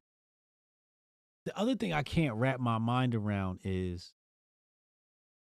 how is the West going to beef with China and we get everything from China? That doesn't make no sense to me. Like, do people actually believe that shit? Oh, China. Nigga. If we went to war with China, it'd be the rap. I mean, the West is dying. The West doesn't exist. West is dying. The West doesn't exist. Hotep, you're a genius. HotepJesus.com. There is no West. I mean, we use the term to understand, we're talking about the Western nations, China and Russia. But really, West is a part. Rich is a part. Is a part. It's real.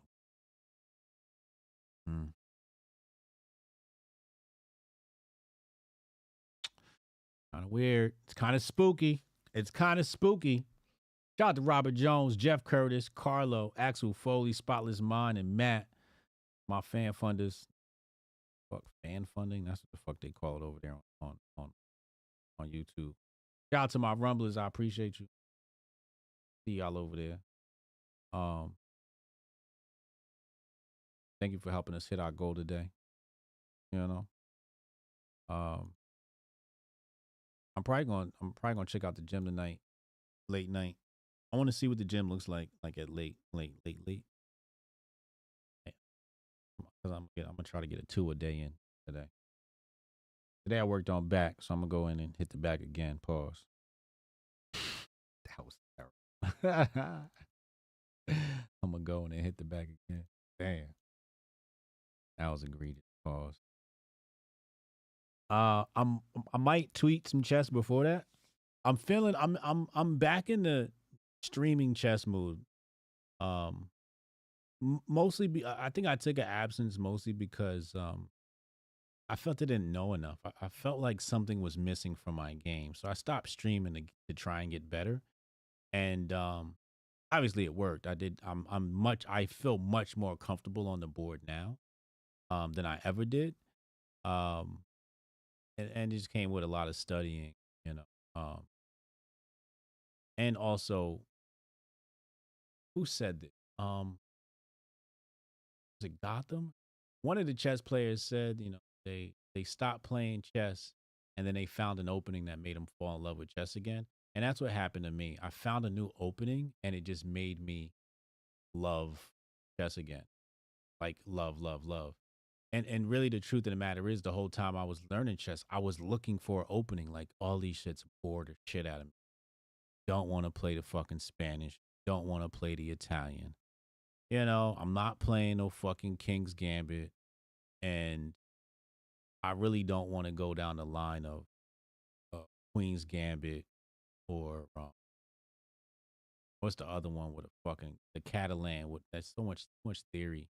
I'm not afraid of theory because the opening I chose has a million lines of theory. But the thing about mine is you just need to understand the concept, which is the main theme in all of you. Got to understand the concept. But the concept of mine is just attack. And that's what I love. I want to fucking blow you off the fucking board if I'm white. I don't want to fucking sit here and dilly-dally for 20 moves, trade queens, and then go into an end game because I'm up a pawn. Fucking boring. I want to checkmate. So Ronnie Clark, see? You see what I'm saying? You know. That's my opening, bro. That's my opening. Nothing like it. It's hard to learn. But I love it. I fucking love it. It leads to. Did you see the Rapport versus Magnus game? Damn, Richard will beat him, man. So I might be back tonight. Kick.com/Hotep. Kick.com/Hotep Jesus. And I might stream some chess tonight. Depending on how I feel. few years ago, they were saying the West is our nuke capability. Yeah, I don't pay. The game theory kills nukes. I don't want to hear about nukes. I know game theory. So you can kiss my ass. And fuck that shit. Yeah, report choked, bro. But you know why I can't be mad? I can't be mad because he played a damn near perfect game up until that last move. And that end game was impossible. I still got to go back and study the game. Because sometimes you can watch a game and be like, oh, I know what happened. I don't even know what the fuck happened in Rich's. There was one position I was looking at. Bro, Richie sacked the queen, bro. He sacked the queen in that game. He sacked the queen. Can I bring up the board? Fuck you niggas that's not in the chest. I'm about to bring it. I got it right here. So Richie played the Italian game. Look, it's right here. See how fast I pulled that up? This is how much that's done. All right, so first thing I want y'all to look at the valuation. Look at the valuation. You see the valuation right here? It's going up, up, up. Richie's up, bro. He's up 2.5 in the middle game. All right, so it comes back down, and it's only a 1 going into the end game. We're in the end game, He gets up to 2, and then right here, he's up 4.9, basically 5 points, a whole rook. He's up. Now let's go into the game. And then the game ends in a draw, but it's a very exciting draw. So they begin with the Italian. You know what I'm saying? Italian's basic. You know, this is basic beginner shit here. You know, trying to target the F7 pawn. We get a couple of trades, some maneuvering, a couple of trades, a mistake, and then I'm going to show you the crucial moment here. All right, here's a crucial moment. Crucial moment's right here. Technically, it's like right here. So Richie plays here, right? Pressuring. Magnus moves. I forget what the move is here. No, the next move is coming up. So right here, Magnus sacks the knight. He sacks the knight. But the rook takes queen. Okay? Report doesn't have to take. What's the best move here? What does the computer want? The computer wants queen takes f8. So either way, you got to lose the queen. Amateurs, we don't think like that. We go, oh no, I have to move my queen. My queen's under attack. Not when you're good at chess, right? Richie goes this way. And now he's got a knight and 2 rooks versus queen and a bishop. Magnus has an insane psychological advantage. Yes, he does. And that shit pisses me off. You can't see the whole board? Oh, I'm so sorry. There you go. So this is the crucial position is like, again, I have to study the game, but it's like here. I feel like this is the crucial point where Richie could have. What does the computer want here? He's playing computer moves. Richie played the computer move, bro. Amateur like me, I would have sacked the fucking. Nah, I probably wouldn't have sacked because there's nothing. So he plays the right move.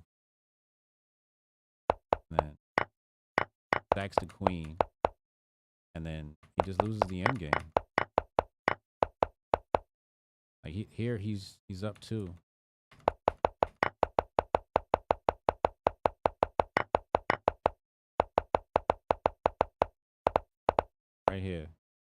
Right here, Magnus blunders. Right there is Magnus blunder. He was supposed to play c4. Magnus blunders. Computer, what did the computer want? So Richie plays the computer move. Richie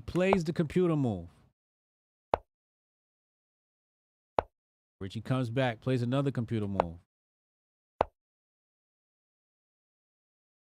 Here, it says he's up 0.9, 8.9, plus 0.8.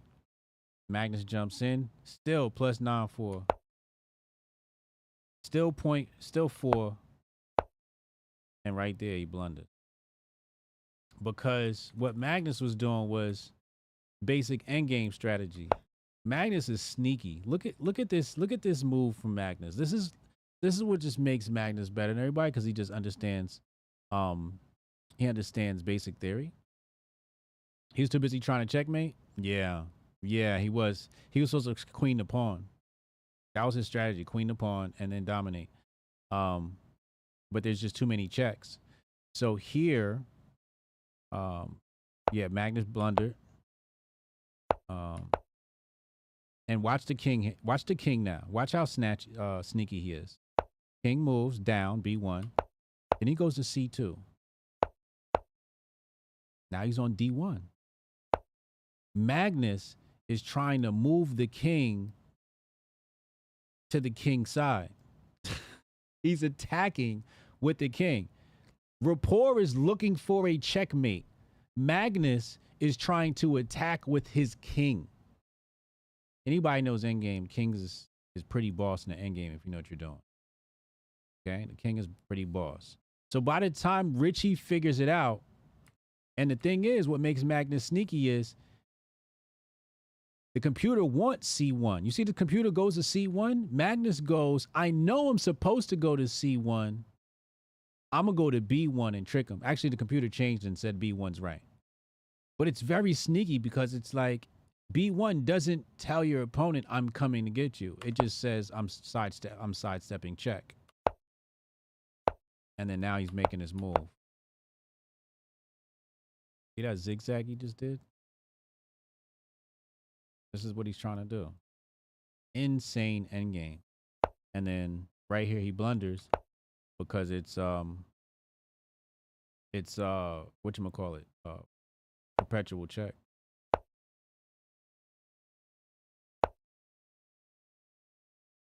This game? This is another blunder. And now it's just a draw. Yeah, now it's just a draw. Perpetual. Because he's got to protect the H1 square. Insane game, yo. Insane game.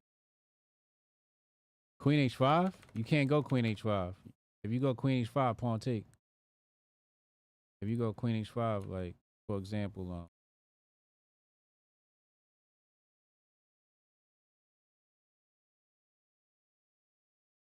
if I, like, here, if I go here, Queen H5, pawn take. And now you lost. Now it's mating too. So you couldn't go Queen H5. What Magnus had was if anything, he'd have this. But he can't play that move because then there's mating threats. Like I think if he plays, well, he can't get to the H5. Yeah. And these are checks. And all these checks were wasted. All of these checks are wasted. None of these checks mattered. You didn't need these checks because you were just supposed to push P. You're just supposed to push the pawn down the board and win the game. You know what I'm saying? Sample line, and then I'm not playing the right moves, but, let's say here, you just try and like create a bastion for the king. You know what I'm saying? And just protect the king and just like, if all else fails, you just drop down it to G1, occupy the G1 square, and then push this P down the board. Sample line and sample line looks like this.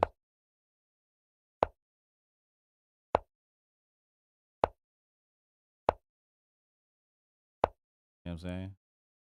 Now the queen's got no choice but to run. So if it does play the book move,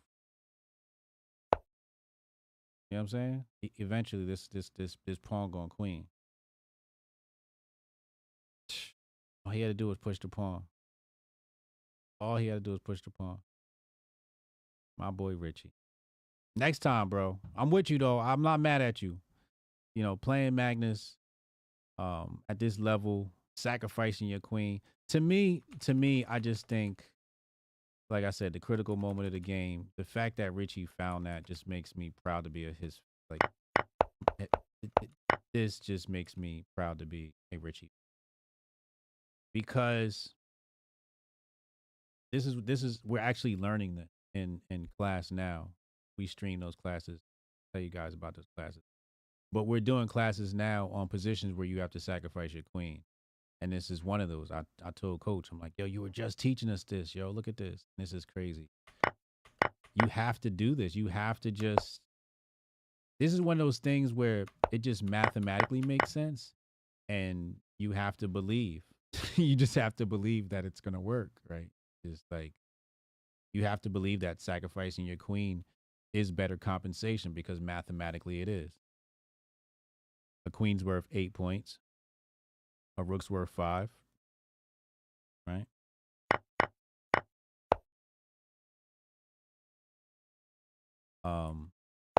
So he lost 5.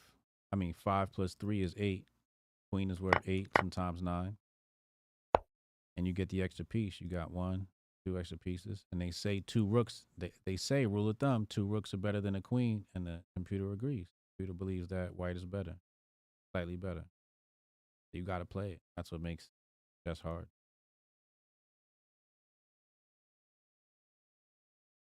So, you know, shit like that has inspired me, you know, to come back streaming. So I think I might stream chess tonight. I might. I don't know. My moods change with the wind. So there's a strong possibility I'd just be like, nah, fuck it. I don't feel like streaming. But, you know, if I feel like streaming, I'm going to be on kick.com/Hotep Jesus. And I'll play some games against the public, and that'll be fun. And yeah, go subscribe to that channel. And I'm out of here, man. All right. Nice long stream today. Be well, stay merry. Tell somebody in your family that you love them. And as always, Hotep and Bill. Welcome to the 4th annual Grifties and the first ever live Grifty Awards. And now for your hosts, Uncle Hotep and Hotep Jesus. Yo, no George, but I can't even breathe in this joint. That's fucked up. He working on that Coon of the Year award. Black people, am I right? We've got some great categories tonight, including athletes. We'll say what's up to your dad. Seasons COVID-19. Who did you want? Hamlin? Hamlin's a sleeper. Hamlin's a sleeper. Female, musical, celebrity, people's political grifty, the Hall of Fame, and a surprise category. Y'all see we professional. We got the teleprompter and shit. And of course, the one everyone is waiting for, Grifter of the Year Award. From podcasts to movies. DJ Protocol. Yeah, DJ, that's the time to do it. This is not a grift. I really think Lil Nas X is a gay demon. How dare you? Unlike most modern award shows, none of these women have penises. Women shouldn't speak anyways. Y'all picked the blackest room for a black. Paint the walls white so I can see y'all next time. All coons looking like to me. Some of you white people too. Some of y'all look like you came from 8 Mile. We're halfway through. No one's been shot yet. But I'm going to say at the Grifty Awards, there's only one person more arrogant, more self-assured than me, and that's Hotep Jesus. Grifter of the Year. Clap it up for old Uncle Hotep. Hopefully my kids will watch this and be inspired and stuff like that. Fuck them kids. I'm looking for my wallet. I'm like, oh, thank God he didn't take it. Thank God.